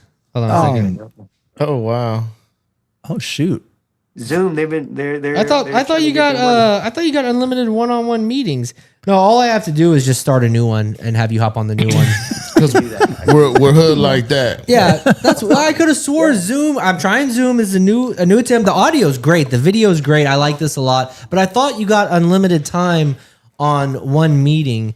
Here, let me just, can I send you another link and you can hop back in? You got to put a Yeah, quarter in the I mean, machine. let's Yeah, I got to put a quarter in the machine. We got Here, I'm going to end this one. I'm going to send you another link and just hop on that one. Okay, yeah, whatever you want to do. All right, I'll be right back. All right, guys, sit tight. Everything's all good. I thought Zoom was I thought we got free I thought you got All right, unlimited so this is- free one-on-one. We're not going to fall into some dead air again. So I have a break in case of emergency. Andy Cruz conversations. Psh. Uh-oh, Andy no. Cruz. We're I talking don't Andy even Cruz. know. I don't even know who that is. That angers me. Oh my god. Goodness gracious! Before you get into your Andy Cruz I'm not even gonna. dilemma, Pearls before swine. I think a lot of the whole sales thing has to do with what Austin had mentioned. A lot of people skating park, so you're not wrecking your skates as not going much. through stuff as much. Yeah. So people aren't really like, I don't need a new pair of skates. These are still fine. Wheels, maybe that's why there's 1,000 wheels company, because people, that's one thing they are spending their money on is wheels. So I can understand a skate, like all I need is a sole plate or something. But if you're skating park, every time you go out for a session, your skates are gonna last a long time. Also, I think I take more care of my skates now. Like I'm rotating my wheels, I'm cleaning my bearings, I'm making sure that each time I skate that my skates feel good. But versus like before, you would just skate your wheels until they went dead, and then you get new wheels. And That's what I kind of do. look, we're not all Because sponsored rollerbladers. because I ride anti, so it's like when I used to skate flat, it was a lot more easier because it lasted longer. But when you skate anti, it's just like they're Did you gone. see They're this? gone anyway. Andy Cruz dedicated the dopest alley mono roll down this wooden drop rail to me one time. That's incredible. That's a dude. You know what even that sentence is, Jose? An alley mono roll down a wooden rail. Oh, Andy Cruz, is Yeah. he the one that skated the rims? Goodness gracious! What a question. No, All right, he- we are He skated back. K2s. He skated. What did he skate after K2s? All right. Cyrus. He was skating Cyrus for a while. I don't even know what Cyrus is. All right, thank you so much, Long, for that. I appreciate it. We're gonna get this worked out, but hopefully this is a new meeting. Yeah. Okay. Where were we at? What were we talking about? Employees, I guess, is where we ended. Employees in skate sales. Yeah. So, and I think that's the one thing is like, don't get me wrong, I could be doing better. I'm always kind of like dissecting what I could be doing. But it's hard to balance everything because, and I think that's kind of where I've had to let go. So yeah, like I'm not killing it like I was, but I'm also not working nearly as hard. And I've been able to, and that's the thing is like what I was telling you guys is that I've chosen to be 100% more online. And I know this sounds crazy, selfish, but it's like we were just talking about how things can go wrong. And a lot of times that's the problem right there, is that someone will come in, they'll try on a bunch of different pairs of skates. And I'm just saying this for you guys, right? I mean, like, not me, you guys are cool, so you probably wouldn't mind. But like, imagine like paying $330 for a brand new pair of skates. You waited 5 weeks or 5 days because you ordered on a Thursday, and with it being on the weekend, you're waiting, and then it comes on a Tuesday. You're super hyped, and the skates look like someone put their foot in it. I mean, that's not a huge deal, but that does diminish a little bit of that online sales experience. And then the thing is I know that you guys are, once again, you guys are super cool, super chill, so that wouldn't bother you. But I'm saying that from experience of hearing customers get back to me, and sometimes it happens because you only had one pair left. It happened to be the pair that they tried on, and you weren't paying attention because you were trying to sell them the best skate, and they scuffed it against the floor. You know what I mean? And you didn't see it because you had a lot of orders that day. So I think that was the problem, is like I kind of I had to look at it and be like, what's the most problematic for me right now? What's not allowing me to take care of customers? And so, and that's the problem, is that like a customer that comes in, you know um they'll spend a few hours, and that's time. And that's, I'm able to send out orders fast now because I don't have somebody sitting in the shop, and me and him are like trying every single skate on. And that's not a big deal because that's where I started, and I loved doing that, and that was an amazing part of the job. And I feel like, and it's sad because I told my wife this the other day, that I really did shine on that one-on-one interaction. Mm-hmm. And that's where you'll see a lot of people, they'll shout me out because they get a little bit of that.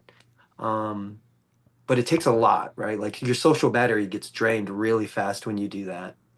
Um, and then, not saying that this is a big deal. I'm not trying to complain. But like, imagine something that stuck with me one time was is like, like, we tried on all these different skates, like, seriously, like, bow, bow, bow, bow. I want to try the next size up. I want to try the next size down. This, that, and we have like a stock of boxes, like, right. It's like, I got to clean up that mess, you know.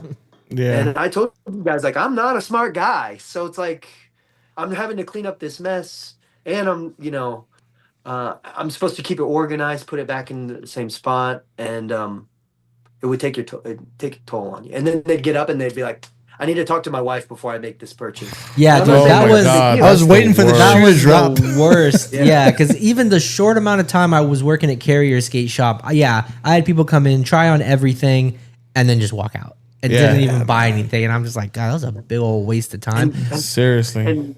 And think about how many people they just got a less enjoyable skating. I mean, don't get me wrong, not everybody's gonna feel this way, but I mean, like, it does irk you a little bit. Like, you open the box, especially like a rollerblade blank, right? Like, a rollerblade blank is like meticulously wrapped in this paper, and opening the box, and it's like, oh God, like, seriously, someone like violated the skate. You know what I Yeah. mean? Like, they pulled the laces all the way out. They stuck their foot in, and you know how people are. Like, dude, it'll kill me. Like, sometimes somebody would. Oh man, I feel like I'm like crap talking here. I'm just talking about reasons why I don't have people come in. That's all. I'm not. You're Hey, we handling it wanna hear so the delicately. truth. No, We you're wanna doing hear the really well. truth, 'cause You're we being, wanna know- I'm because I You're knew in- about that situation with the people coming in and wanting to try on like 9 different pairs, and you handled that so politely. Because I know Yeah. it's got to be maddening. Dude, you're in the trenches of rollerblading. We want to hear about it. So don't hold back. Well, that is my weakness, and I will say this, and I think that's why my wife had to say, like, you gotta have boundaries, bro, because I am way too nice. I will admit that, like, that is my weakness. You will, you know yeah, I'm way too nice. So that's the thing, though, is like, I know what I would want as a customer. He's like, I don't blame them, right? Like, I don't blame you, bro. Like, you're here, like, I'll tell you guys right now, I try on all the skates. So, like, I'm literally talking shit about myself right now. But but so that's the thing, is like, but once again, I have to make this I make this decision as a good business owner, right? Like, you've got all these people all over the world, not all over the world, all over the state or country, that that rely on you. You know, they push that button. You know, they click. They don't try anything on. They just see it. They need it. They buy it. Like so, I owe it to them. In my opinion, I owe it to them to like get it out fast. And it would kill me because there would be some times, and this is where it really kind of like I remember I looked at my wife and I was like, okay, we really need to change things up because um somebody really needed some skates for like an event, right? Like a comp that was coming up, and I wasn't able to get it out in time because I had a customer in store, and that wasn't a big deal, right? Like it really isn't. But it's like, man, like that customer could have probably waited, but because I'm so nice, I'm like right there, and I'm like helping that guy right there, and then so that thing where I could have really helped homie get his skates so that he could be ready for the competition. That kind of those type of situations really kind of like dawn on you, and you're like, well, you know what, I should laser focus on like where I can really help. So I don't know, sorry. And then oh yeah, my wife works with me, I forgot to tell you guys that. Oh, okay. Nice. So it's So unpaid labor. I was going to ask, like, as a shop owner, this is my most cliche question, but I would be so okay. I'll just ask: do people come into your shop because it's local and they can try on skates? They try on what they want and they just go buy from somewhere else. Like, I would get so personally offended if someone came in my shop, tried on all my skates, and then went and ordered from online because they saved $20 or something. And I see them at the next TNS with brand new skates. I know they didn't buy from me. Yeah. Yeah. Yeah. You just got to learn to cope with that. Yeah. You know what you do is, yeah, honestly, and it happens more often than I'd like to admit. But you know what? I kind of just look back because, really at the end of the day, like, you're going to win some, you're going to lose some. Yeah. So, it's like, I'll get you next time. Yeah. I feel like business wise, you could totally, Yeah, that's what you got to tell yourself. Inside, I'm like, oh my God. Yeah. Motherfucker. So I feel like that's kind of where, so it's both sides of the story, right? Like, so like what I'm inside, I'm like, oh man, that sucks. Like I'm out here sticking out my neck and, I got bills to pay, I got kids to feed. But then I'm like, oh, you know what? But then the other side, is the other side's like, bro, like that's like long 14 years ago would have killed for that emotion. You know what I mean? Like, oh, to be slighted by a local, because, like I would have killed for that. That would have been great. You know what I mean? Like, you mean to tell me that, I still got a skate shop in 14 years? Like that, so True. It stings. And that's the thing is like, like that's why I'm owning a skate shop's like getting, it's getting kicked in the nuts pretty much every turn. You know what I mean? Like, oh, sick, someone bought those skates, and then you look and you're like, oh fuck, like we didn't have those skates. Like, yeah. You know what I mean? It's like, oh, kicking the nuts. You know what I mean? Like, somebody gets their skates and then it gets delivered, right? You did everything right. Ships out fast, gets it, and then someone steals them off their porch. You know what I mean? Man. Like, it's like, oh, kicking the nuts. Like, so seriously, it's a tough gig. It's not, and I used to be able to like, oh man, open a skate shop, you'll love it, and like, but I've been weathered by the years of doing business, and I will say it is tough. It is tough. I'd rather be a skate shop brand, or excuse me, a skate brand. Like if anybody out there is like trying to like do something in the industry, like I really think like being somewhere in like the middleman, like the manufacturer, is really where it's at. Just because it's just like business to business is just a little bit more relaxed. Ironically, there's just not a lot of shops, so you're doing more like direct sales, right? Like so, like Faction Skate Company, they're killing it right now, I think, because he does it direct, right? But he also has a few guys like me and the other West Coast shops like Inline Warehouse and Roller Warehouse and Intuition, who will kind of like supplement the orders, right? Because you can't like sell direct only and make enough money, right? But with all of us working together, and I don't have that as a skate shop, right? Like nobody fucks with me because I'm their competition, Yeah. Right. But there's not enough collaboration on my end. Like I'm not able to like I'm not able in my mind at least, I'm not able to collaborate well with any of the other skate shops, and I think that might be like maybe just like being competitive or something. I don't know. Yeah, that makes sense and there's not a ton of skate shops out there, so y'all are all, you know, fighting for what y'all can get in order to stay open and stay in business.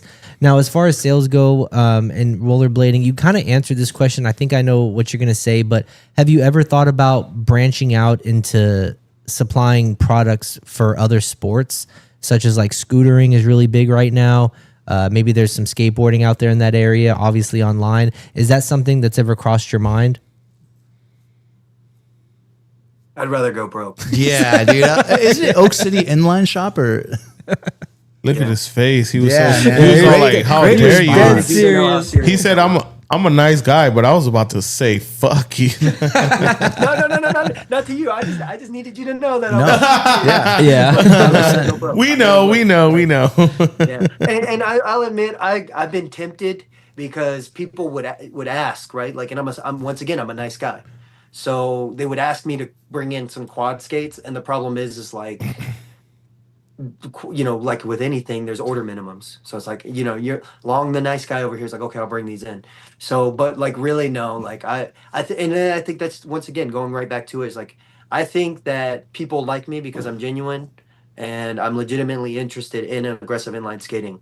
Like that's who you want to talk to, right? Like you don't want to talk to the guy who's like, oh no, man, like I just carry USD because I can carry USD and it makes money. You know what I mean? Like nobody wants to talk to that guy.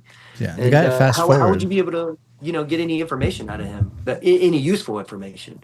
So, and so yeah, so that's kind of where I'm at right there with other sports, and and I don't mean I didn't mean to sound like mean or abrasive towards any of the other sports. I'm just, they've got their specialists, right? Like I'm sure like if you wanted quads, there's a more qualified person to talk to about quads. And I could learn about it, right? Like I could learn about quads, but like once again, fellas, like I'm not a smart man.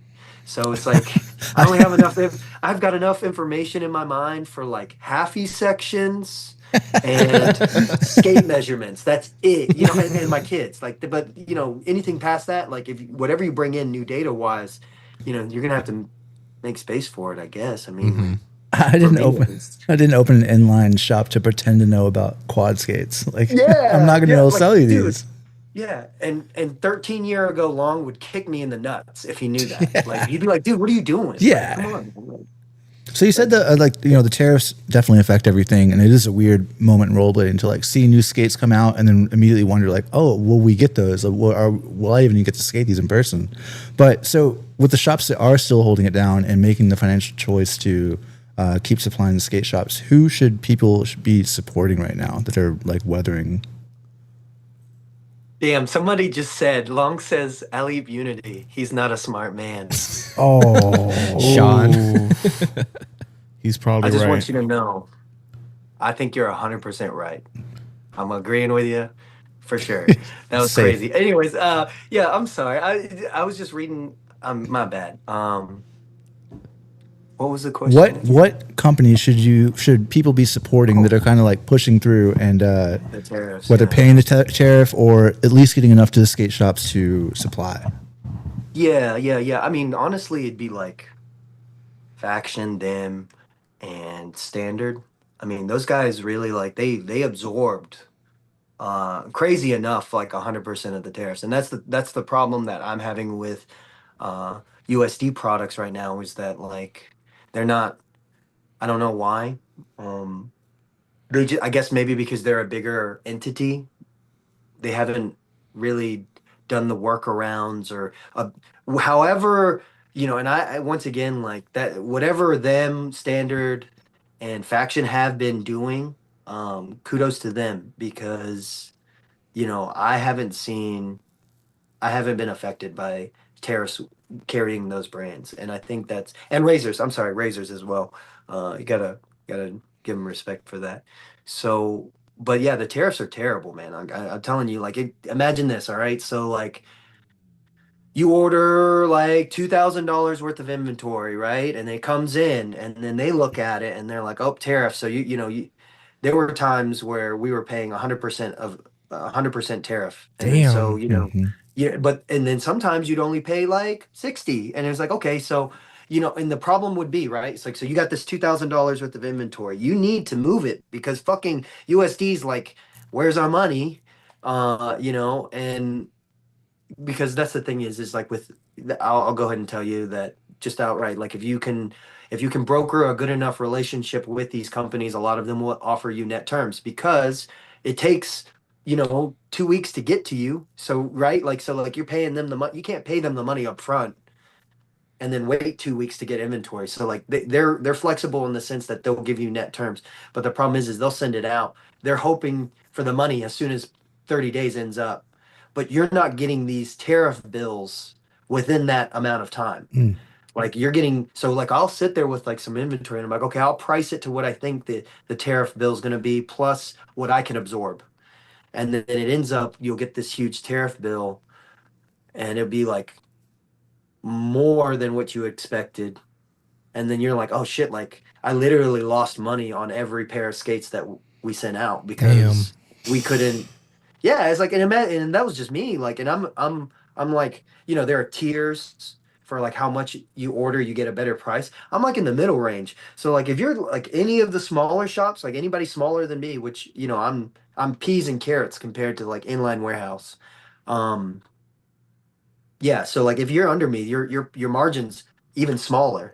So it was tough. And that's the thing is like, so like companies like Inline Warehouse where you'll see like, well, they're still carrying USD. Well, they're also like a major conglomerate that's owned by like this company. So like imagine like Inline Warehouse, right? Well, every sport they have a warehouse for. So like this same company, it's called like Sports Industries or something like that. I can't remember the exact name, but they own like tennis warehouse, running warehouse, shooting warehouse. So like this conglomerate's like totally cool with eating the tariff bill because they already are ruthless. Like those guys, they'll lose money on skates, no problem. Who snuck But that into their deal? I feel like that's like who snuck in an inline portion of their company? You think they would like cut that at some point, like 20 years ago. How do they still have that around? Yeah, well, and that's the thing is like, they were thinking to themselves like, it doesn't kill them, right? To just like buy one of each. If rollerblading is as low as it is, I'll just carry like one of each, and I've already got the warehouse space because that's the other thing about this conglomerate that I was told. It's like a lot of the warehouses share warehouse space. I don't know, maybe that's not the case. But yeah, man, it's really hard because I remember talking to the owner of Roller Warehouse, and he was like talking not so nice about Inline Warehouse, and I didn't really get it at the time because I was still kind of like, I didn't really think about pricing. I was just like, I'm gonna just set it at a fair price that I think is good for a local shop, and it was always a little more than what like Inline Warehouse or Roller Warehouse would do. And that's the thing is like if you guys open a skate shop, if anybody opens a skate shop, don't do that. Like I know it sucks, but you're gonna have to match, the price. It's like me on the other hand, like, it's tough because, at the end of the day, like that's where I lost out. Going back to it, where like, how do you cope with a local customer who like went off and bought it somewhere cheaper? Is like, well, if you offered the best price, then that's just one other reason why they should support you. And I mean, I understand because everybody, it's hard to make a dollar out there. So I'm sorry, I feel like I'm talking. Dude, you're doing great. No, you're not. And the price thing, I have a question on the price thing. Now, when skate shops, do they set like a minimum price? Like say you have all these old like Aeons or something that you just got a backstock of them. Can you put them on sale for a really low price just to get them out of the skate shop? Or is the skate companies like, you cannot sell them less than this, even if you want to take a loss just to recoup some of your money? Are there standards like that companies set that prevent price from going too low or possibly going too high? Absolutely, yes. And it's very flexible and it's very fluid. So there are some companies that are like absolutely zero discounts, like zero. There's like like a workaround where like if they go to your site and you send them a coupon code for your site, that's okay. But like you can't list the item. You know, it's like a minimum advertised price. You can't list it below that. So the thing is those companies typically have like a contract that you sign, and you know they say, okay, I won't break the map, and there will be times where like inline warehouse and roller warehouse, because you know they're really button heads, they'll break that map agreement, and it's happened a few times. And because I'm a petty guy, or I used to be. I'm trying not to be anymore. I'm really trying to be chill about this and try to like, you know, because like that was the thing, is like I was in the mix with them, and I would like I could feel the negative energy, right? And so I was like, yo, like just let them have that fight, and then like you just need to focus more on like the stuff that's like gonna give you a smile on your face. So, anyways, so they'll break map and they'll do it crazy, bro. What they'll do is like, Razor products. Razor's products you're not supposed to discount. And that is one of the items that, you typically would buy in a good amount, because they're affordable, and, people like it because of the shape and the foot. Um, so like you buy like a bunch of razors. Well, guess what? Razors has a very strict map agreement. But what inline warehouse and roller warehouse will do is they will break map. They'll go under the price on a Friday at 5 p.m. And you know that the guys at Razors, they're working 9 to 5s. So they got a weekend of breaking map before anyone addresses it. And the Damn. thing is like that's bad for like who's that bad for? Well, it's good for the customer, really. I mean, there's nothing wrong with that, but it's bad for like retailers, like small guys like me, or me 8 years ago, where you got rent, you know what I mean? And then what ends up happening is this smart consumer is like, hey, the price is probably going to go down, so I'll just order it from them. And yeah, my local shop will take the hit, but I mean, like, it's $40, $50. So like there are map agreements. The thing is like those agreements don't apply like once a certain amount of time will go by. So certain razor products, like it's like the wild wild west now. So you're not really beholden to any map. But the problem is there is like you know they're all fighting for it, but like by that time you really only have like a size 13 or a size 6 or size 7. So yeah, maybe somebody gets a really good deal at the very end, but it's always like slim pickings. So what are the options to do with back inventory then? Can you donate it as a comp prize and write it off? Or, you got that pair of razors that's a size 14 that for some reason you got, but they're not going to sell. They're 3 years old now. Like, what are the options? Yeah, I mean, you could totally do that. I mean, there are a lot of creative ways that you could get rid of them. But for me, I think that just pricing it reasonably, and because the thing is like this is the way I think. Like, I could totally sell them for like half off, right? And lose a little bit. But the way I see it is like you could just price them reasonably, right? And they won't sell super fast. And then that way, like a customer, like, and I'm thinking about it like, oh, a customer's only got like $200, right? Like your options are limited. But I have some options that I've had for like 3 years that I've priced reasonably. And the only reason they're available to him now is that because I priced it reasonably instead of like clearing it out. So like, and the problem is a person can't really do that if they have limited inventory space.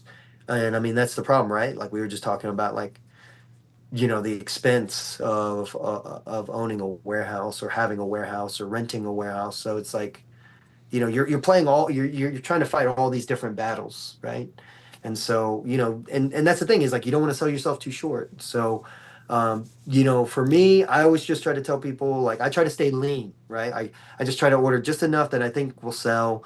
I don't order any of the crazy small or large sizes, so that I don't get caught up with, and that's the thing, right? It's like, dude, like, inline warehouse, roller warehouse, all those big shops, they're already going to take care of those bigger sizes. So like really, you just got to fight the battles that you can fight and try not to overextend yourself.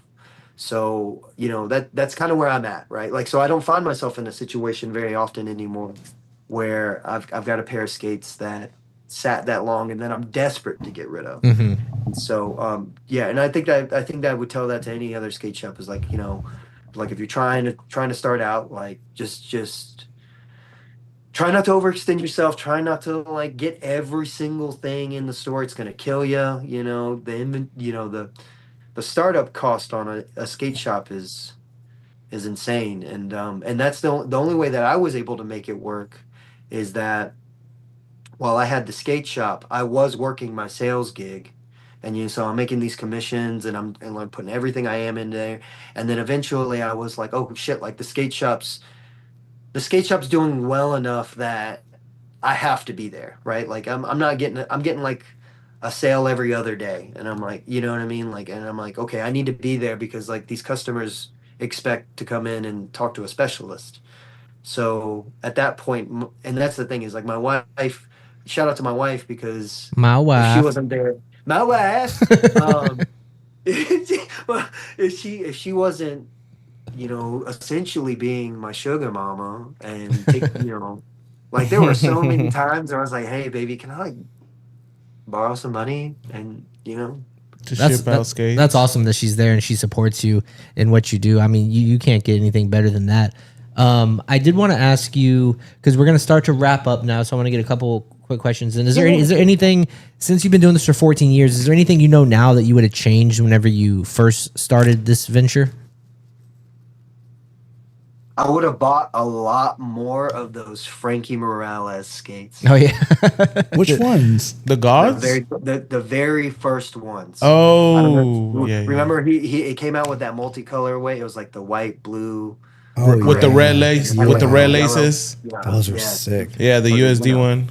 Yeah, the first ones, just to be able, because like you know what I mean, like he's made them a bunch after, but to be able to have the first bunch, because I bought them and I was desperate, right? Because you're a fucking skate shop, and they just flew off the shelves, and I just remember being like, oh man, like I should have really ordered hard. So like honestly, like if I tell myself anything long, bet the house on Frankie Morales. Bet the house on Frankie Morales. That's what I would have told myself. I don't know, but Hey, I had another question, and you don't have to answer this if you don't want to. But after the whole Razor Winter Clash situation that happened last year, did you see anything happen with Razor sales? Like where people just between us girls, right? It's just curiosity. just between us and the 40 people watching, and the 500 people we're gonna watch later. You don't have to answer it. It's just I haven't asked anyone about that. No, I'm just curious if people were like, "Oh, I'm not buying razors anymore," or Yeah, no, it's a legit question. And you said you trying to last go year back? it's been like 2, 3. It's been like 2 years. It's been a while. He continued. I don't think it's a big deal. no, to it's talk on just that. because they haven't made a skate. They just been releasing those cold skates, so they haven't made like a pro skate or anything after that. Yeah, I'm so really glad that you brought that up. just between us girls. That was deep, honestly. Because I know it must have hurt. Because razors was a very popular skate. Yeah. and everyone was buying razors. And besides it being a very popular skate, a very affordable skate as well. Yeah, and a good skate. Yeah, very good skate. They were gaining traction back up. Things. Oh man, 10 minutes. Okay. Oh my! No, we were about to get the answer. Oh, snaps. Hold on. dude. No, we're bringing him back in. We're gonna bring him back in. Oh, Give me 1 second. We're gonna bring him back in. Answer it, damn it. Okay. He was about to answer, and you're like, but by the way, you ain't got to answer, and also, I mean, I just filibustered didn't- him. I just didn't want to put him in the spot. Andy did it. For real. Fucking Andy. There's good Andy and there's bad Andy. He got the Germans to hack our system. Man, oh, that's wild. This just cut him out. Yeah, I mean, look, the reach is deep. Razors has their hands all over. Okay, give me 1 second. We're all good. We're chilling. We're gonna bring him back in.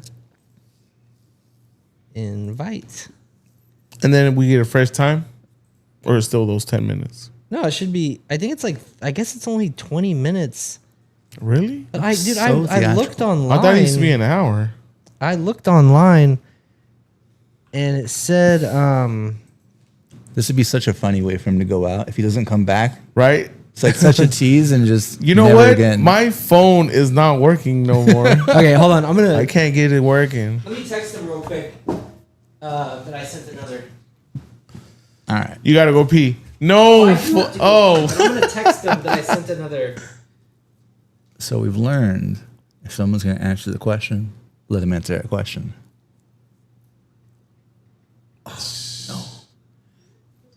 The The skate is cheap and good. Illuminati. It kind of sounded like you were asking like if it's cool to go back. No, I was asking him how did sales do. Yeah, but No, I don't. are you missing your what are they SLs? Yeah. Oh no, SLs. I'm fine with Icon. What's the other I'm, one? I'm loving Icon. The shifts. That's what it is. Did you ever skate the shifts? Yeah, Okay. I had the brooms. Oh, cool. Those are cool. Yeah, broom had a Shift Pro skate. Nothing beats the SL though. SL was the best skate. There was so much good stuff in chat. Oh, wait. Facts. Hey, he's And back. Hilbert, He's on. top tier. Dude, Okay, hold on. are you tied up in a van somewhere? Razors just come and get you right now. No. Jose, that was an incredible question. Honestly, first off, I don't know if you guys remember, but I felt like they were kind of getting traction back up, right? They had a pretty solid team. Jeff Howard just got a pro skate, right? He's on. He's back. Yeah, Josh is coming. He had to go twinkle. I had to go. I had to go tinkle. Okay. So coming back, Howard gets a pro skate. Okay. So Yeah. let's go back. So okay. Flip to him. Yeah, Yeah. Razor Okay. sales. Yeah, I thought just they were- Razor I thought- overall everything. Yeah. Yeah, things were looking up. Honestly, I think that Yandy scandal was the beginning, right? Like it was already like, oh, they're not paying their pros, just getting hurt, and they're not paying their insurance. Like it was a culmination of a lot of things, right? And I didn't think that I can't remember exactly. It was like a ching chong type situation. Something like And that. hold on, you're allowed to say that, right? Wait, I'm just making sure, right? I forgot that was a whole lead up too. This is the all Yeah, the long- financial stuff. Long, you're Asian, correct? What's your nationality? I'm Vietnamese. Is that a Vietnamese? standard Okay. question? Proceed. No, I mean, there's. You don't want to, Anybody can Hey, say it. Anybody are can you- say it talking about the situation. No, we're now addressing the this is- situation. If yeah. he said ching chong, I'm not being racist. I'm addressing the situation. But nowadays, you even got to tell people if they're male or female. Like man, it's answer. a whole thing. Before we run out of minutes man here, before we run out of minutes. Yeah. So, sorry. So yeah, that whole thing happened, and I think that was just another. It was already like the writing was already on the wall. Like things were already on the decline, right? And so like really, and I can say this right now. It didn't. Everybody else seemed so upset, and I'll admit to you. It wasn't right, but it didn't upset me that bad. I guess because we got American skin, you know what I mean? Like it's like, shit, buddy. I get called ching chong almost every day. You know what I mean? Like, Oh damn! you know what I mean? Like, it was. I don't know. And once again, like tensions are high, right? Like these guys are all business, and that's the thing is like, geez Louise, I try to be a modest person, but like I tell you, like one of the times where I'll really show my ass is when I talk negatively about like a competitor in business. So, and I've tried to be better about it, but I can understand Andy being upset, right? But I don't think it was right, but I understand where he was at. And the biggest problem is everybody's like, cancel Razors. But I'll tell you this right now, in my 14 years of working with Razors, I've never spoken to Andy. I have a sales rep. So, and that's the thing is like, everybody's like, cancel Razors. And I'm like, bro, like I'm thinking about like Jeff, who, Jeff Acer, is it Acers? Acres. Acres, yeah. See, Acres. I only read it. See, once again, I'm not a smart man. So, Yeah, Jeff, man, and he's the guy that's helped me. You know what I mean? Like, so it's Yeah. tough, right? It's like, how what do you do, right? Like, you're put in a situation. You have this really good business relationship that you worked with Jeff, right? He's been able to help you your whole way through. He's really one of the only reasons you're still a shop, Yeah, you know. definitely. And then they're like, "Yo, cancel razors. You should never carry razors ever again." And I'm like, I mean, and it's like tough, right? Because it's like, and he's got other things. He's got those real estate deals or whatever whatever he's got going on. It's I know that whatever he does, it's good because he's got a boat and I have a Toyota Prius. Do you see what I'm saying? Like, Yeah, I think a lot of I people can't had even that. dream of boat A money. lot of people had that same sentiment about Jeff, and people always say really good things about him. And I think he was kind of the person that held it together for them because everybody had such good relationships with him that they were willing to, to maybe consider still working with Razors because of how Jeff built relationships with other people. I always hear really good things about him. I've never met him in real life, but people never have anything bad to say about him. Yeah, I thought it was really And weird. it's It was like cancel Razors versus cancel Andy. Yeah, I think it was more of a cancel Andy Because I thing, feel like but that there was a lot of gas in that tank already, right? they wanted. you know, I like, think they just wanted him to give up the company or whatever. I don't know. I like that people were just like, oh, Jeff will just take over the company. It's like, I don't think it works like that, man. No, Like, yeah, it's And too you know big of what? To be honest, Jeff basically runs the whole fucking thing. Like he's always at Sunshine, working the shop and doing everything as he's far making as the videos. Yeah. yeah. Yeah, and every time I needed anything, like when I would have anything to do contact, it was always through Jeff, and Jeff was always like super cool, and yeah, he just always answered messages, and Yeah, I right. spoke to Andy once, and who's an So yeah, asshole. yeah, it's like it's tough, right? Because it's like at the end of the day, and that's the thing is like if I know like skating isn't a very profitable venture, right? Right. So like really the only person that I think that it would have hurt would have been Jeff. And that is like kills me because like he's got a family, like we're all family men, you know. It's like so blade dads, you know. But what I can say is that the sale numbers were already going down. But they make a damn good skate. Do you see? You know what I mean? And Yeah, it's like and SLs, right? They're top tier. I love Yeah. them. yeah, you can get a $200 pair of SL skates, and that's probably one of the best prices in the market. Yeah. And I think we're at a point in this world right now where, like, we're like, we've become desensitized to like all of this shit. So then like we're so quick to cancel, right? But like I don't know, everybody forgot. I mean, like we're talking about it and I'm like, "Oh shit, like I haven't talked about this in years," you yeah. know? So it's crazy like, and I'll admit to you like it's tough because like the ching chong didn't make me feel good, but you know what? Like, you know, it'll be fine. Like Yeah, feeling, my feelings will be fine. You know what I mean? It's just feelings. It's like it wasn't right, and I don't know. And I got kids to feed, man. I just, if somebody's trying to buy razors, I don't know. That was a tough decision.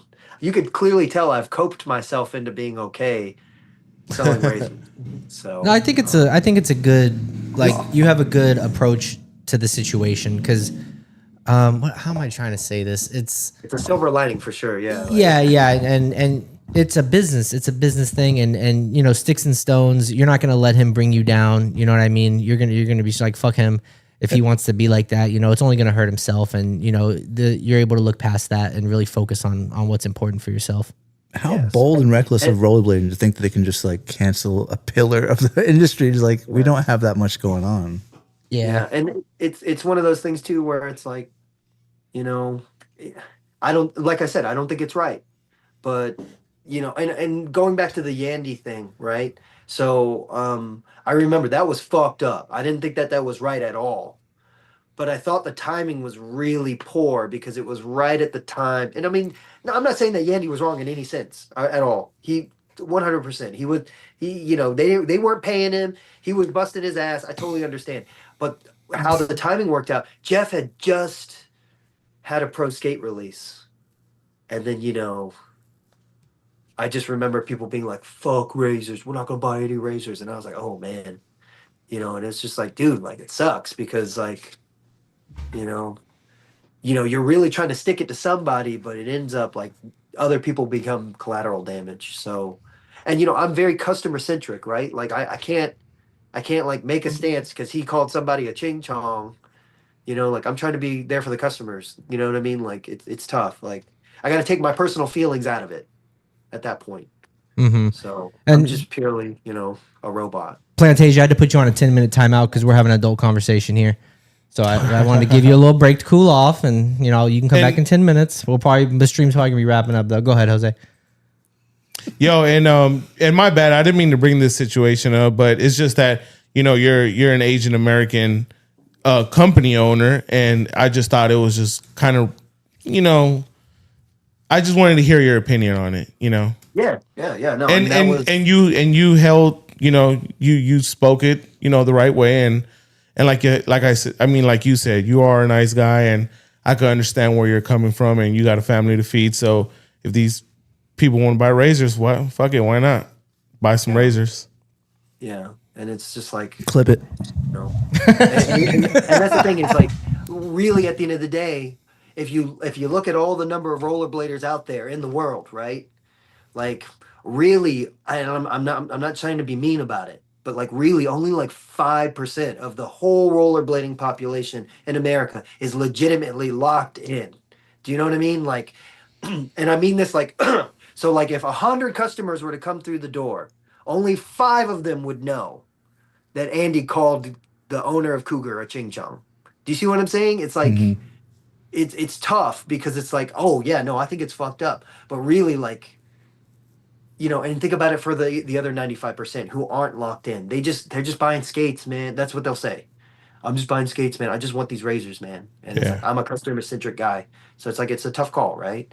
Like, I don't know. That's the thing, like in business, right? Like, I try to make as many good calls as I can and still sleep at night. And, sometimes it's not, you know, you're wrong. What do? I cancel one of our, and once again, it's all about having the variety, right? So it's like canceling one of the major brands that have been with me who are absorbing the tariffs, like doing things otherwise good. And then like the owner, like, you know what I mean? Like, the owner. I don't know. It's a tough call, but an incredible question. Honestly, like uh, I feel like I try to answer it as truthfully as And possible. no, you did. Great answer. We're gonna go ahead and start to wrap up. Long. I want to thank you so much for coming on. I did want to ask you just what's the future of Oak City Skate Shop? What's your future? What you got planned? What's going on? Uh, honestly, if some rich cat just wants to like offer me a sack load of money to walk away, Take the bag. yeah, I'm just manifesting it right now. But like, because then I could skate like a lot. So, but no, honestly, and all jokes aside, I'm gonna keep cranking it out until the wheels fall off. So, and the beautiful part about it um, you know, I live super cheap, right? Like like I drive a Toyota Prius. You know what I mean? Like I don't buy any new clothes because all of my rollerblading clothes, I've kept in pristine condition. And so really at the end of the day, I could do this forever. you know, we could I could dwindle down to even 10% of what I'm doing right now and I could still survive because I've lived that cheap. So my plan is just as long as there are people who will order from me, I will continue to be here shipping out orders and doing it quickly. And honestly, and answering all the questions, man. I'll tell you, like, are you guys good on like your skate sizing? Like, you guys are dialed in. Like, you should talk to me, and we could get you the right skate. So buy them skates, buy blanks, buy. Yeah, I love RB. I think that they're a great company to work with because not necessarily once again the upper echelon, but like the people who like work with shops and work with consumers closer. Like My boy Miles Cotter Sparrow, he's like one of the rollerblade reps. Um, but yeah, buy those, dude. Like those guys are cool. Law Omni, that guy's dope. Clark from Faction, like seriously, like John, of course, like all the U.S. companies are great, but that's what I plan on doing. Is just riding it until the wheels fall off. So, should I answer out any questions or anything? They seem like no. I'm sorry, I'm talking too much. No, No, man, you're that good. was You're good. skill wise. That was awesome, dude. That was so much information. That was Very more informative. Yeah, that was more than I would have ever thought we would have gotten. So thank you so much for coming on. I hope you have a wonderful night and best of luck with the skate shop. Do y'all want to say peace out to Long? Yo, nice to meet you, Long, and everybody. Go shop Oak City Skate Shop. This guy is the man. He's for the people. Do the right thing. And yep, thanks for tuning in. Yeah, thanks a lot, man. Thanks for coming on. That was an awesome interview. Somebody message me their Venmo. I'm gonna buy you guys pizza tonight. What? Yeah. So just No, you don't got to do all Hey, that. you don't try too hard, man. You already got us. No, you're too nice of a guy, dude. No, No. Don't worry. I'm billing it to the company. We'll be fine. It's all right. Andy's paying You know, for hey, it. you know what? We're hanging out Saturday. Pizza sounds nice that day. Get out of here. I'll tell you, RBISF, Venmo, Cash App. I'll send it. I got you. No. Do you have any last words, Long? You want to shout out anybody? Say goodbye. Yo, be a nice person, please. Jeez Louise, man. I'll tell you right now, golly. Everybody's acting like they're the main character, and I just feel like, we're all on this rock moving through space together. So, jeez Louise, man, just be nice, please. Here, let's see. That's wonderful advice. If everybody just followed that, the world would be a much better place. There are a couple questions in the chat, and Hood Dolphin, you said you wanted to ask a question. Get it in. Hood Panda said, "Worst selling pro skate."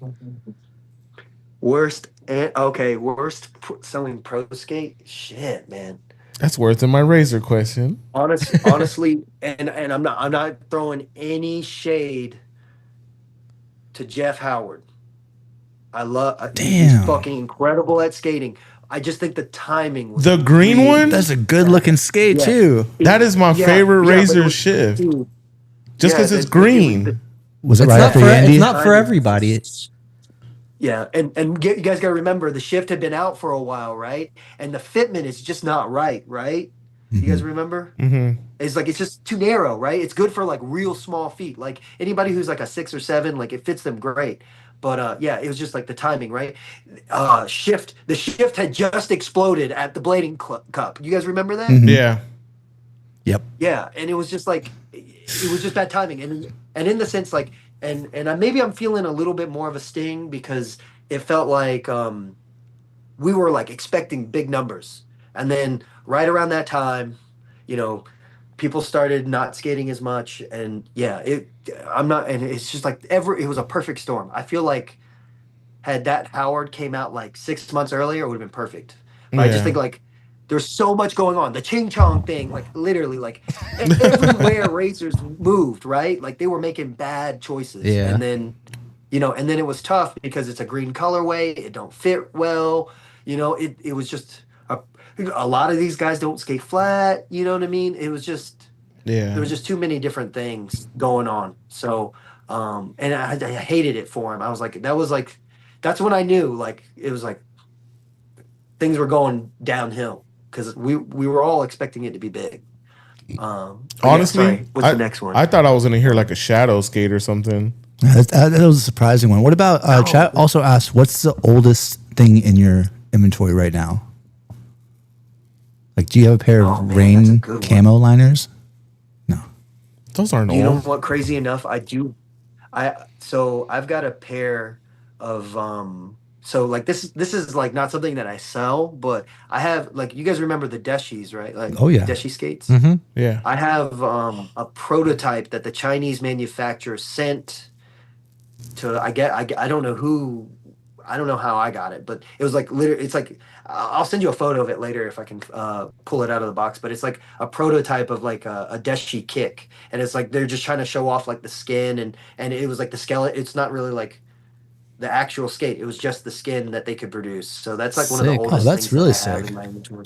That's Yeah. tight. Sick. Yeah, I got a bunch of rare shit that like I've been holding on to. Like I got some like Brain Dead. Like, do you guys remember the Them Skate Brain Dead that originally came out in blue? Hmm. I've got like a bunch of those. Um, I got some Danny beers that have been sitting on for a while. So like I'm a hoarder, Dang. man. You know, like next time we do this, if you guys want to do it again, we'll do it at the shop, and I'll just have all this dope shit that I'll just pull out and show you That would guys. be I sick. love that. Yeah, I would love to do Yeah. that. Last question. What's your favorite brand? Air Dolphin asked. I think I asked the last question too. Air Dolphin is my what's- favorite brand. What's your favorite brand? Like skate brand? I guess I don't know. He just said Obviously- favorite obviously. brand. I mean, Yeah, I don't know obviously. skate just Yeah. in general. I guess and it doesn't even have to be a recent brand. Okay. Well, honestly, I will admit that my favorite brand is Kirkland. Okay, they make Hell a yeah. really Costco makes a mean everything. This So, guy gets it. honestly, you know what I He mean? just gets it. Like, so, but A mean in- frozen within- pizza. Yeah. So within skating, though, maybe it's because I'm biased, of course, but I would say that John Julio and them are probably my favorite brand. Nice. Just because, like first off, like Valo was sick, Mhm. right? Like Valo was fucking awesome. Like I thought their skates looked great, and they were pumping out colorways. They had the best riders, so I was a big Valo fan, and so my admiration for John came from obviously growing up, fucking 50/50 frames and like you know and then for him to have helped me as much as he's helped me, and that's the thing is like for a while there it was really hard to make do just carrying razors, carrying Rossi's owned Valo at the time, right? So the margins weren't great there. So USD, you have to order it from Germany, so it's like the shipping's crazy. So like it's really hard to make it. And then for John to start them, and then for me and him to be able to work together and him be flexible with me and it's been good. So I would say that because and it goes beyond that, right? Like who's always got parts, right? Because that's the other thing. Razors, they don't always have parts. USD, it's really tough to even get that stuff. So it's like really like also who has the best infrastructure to be able to supply their customers well.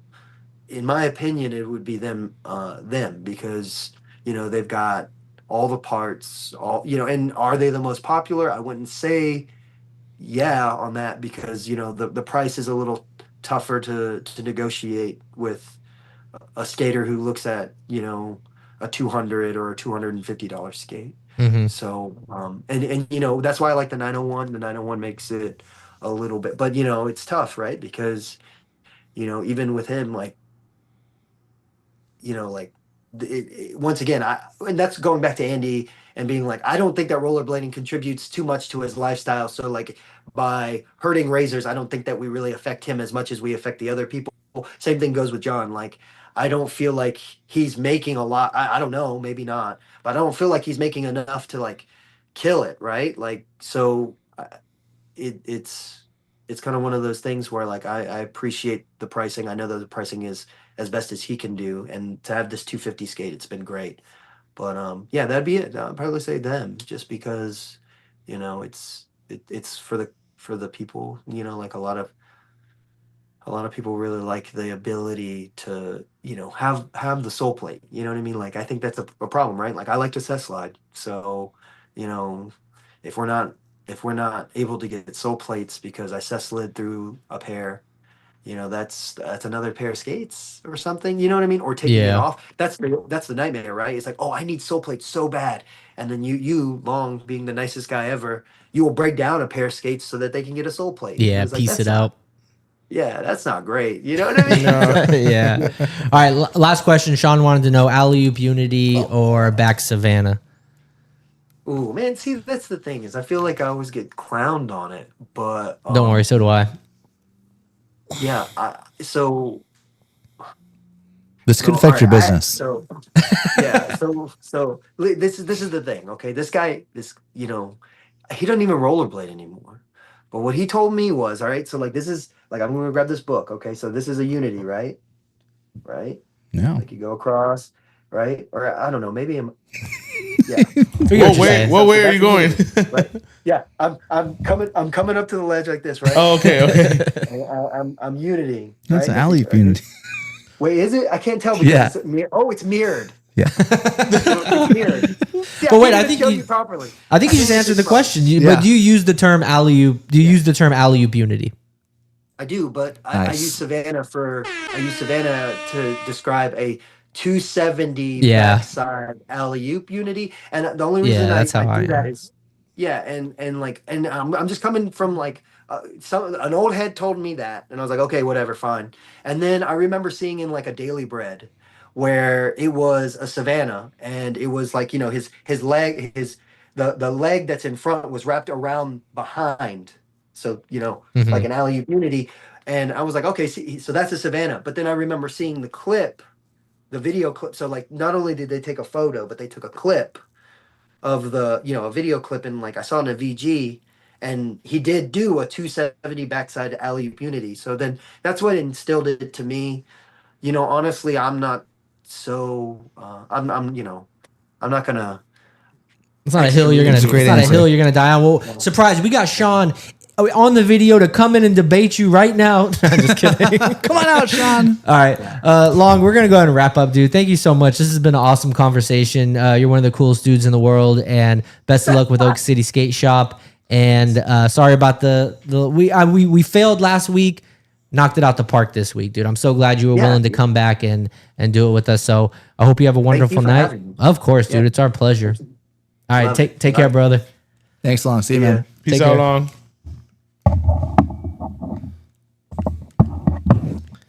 All right, I guess I'm not gonna pay for Zoom. I'm gonna figure out a way to maybe they have a monthly thing, but it's like $169 Chat for don't the care about year. your Zoom Golly. package. Anyways, okay. Dang it, I forgot to thank him for the raffle. Thank you, Long, for the raffle. We had raffle winners. Hit me up on Rollerblading is Still Fun on Instagram. Be sure to check out Feet and Four Wheels at feetandfourwheels.com. Use promo code RBISF for 15% off. If you want to go to Blading Camp, use promo code RBISF for 50 euros off. Thank you so much for everybody who left a super chat. I truly appreciate it. We are going to be raffling off some of the. Go ahead, hit him with the name, Brady. Suniate? Suniat? The Suniate shin guards. They are handmade. They will be shipped to you. Brady can contest. They are the best. And if you want to win a pair, just leave a comment on the video. Everybody who left a super chat is also going to get 5 extra entries for $10 and 2 extra entries for $5. If you are watching this after the fact and you want to get more entries in the raffle, just go to rollerblading, go to buymeacoffee.com/RBISF and become a supporter, and you'll get extra entries in the raffle. With that, we're going to go ahead and say goodnight, Jose. Yo, peace out, everybody. Thanks for tuning in once again. Later, guys. Good night. We love y'all. We will see y'all next week.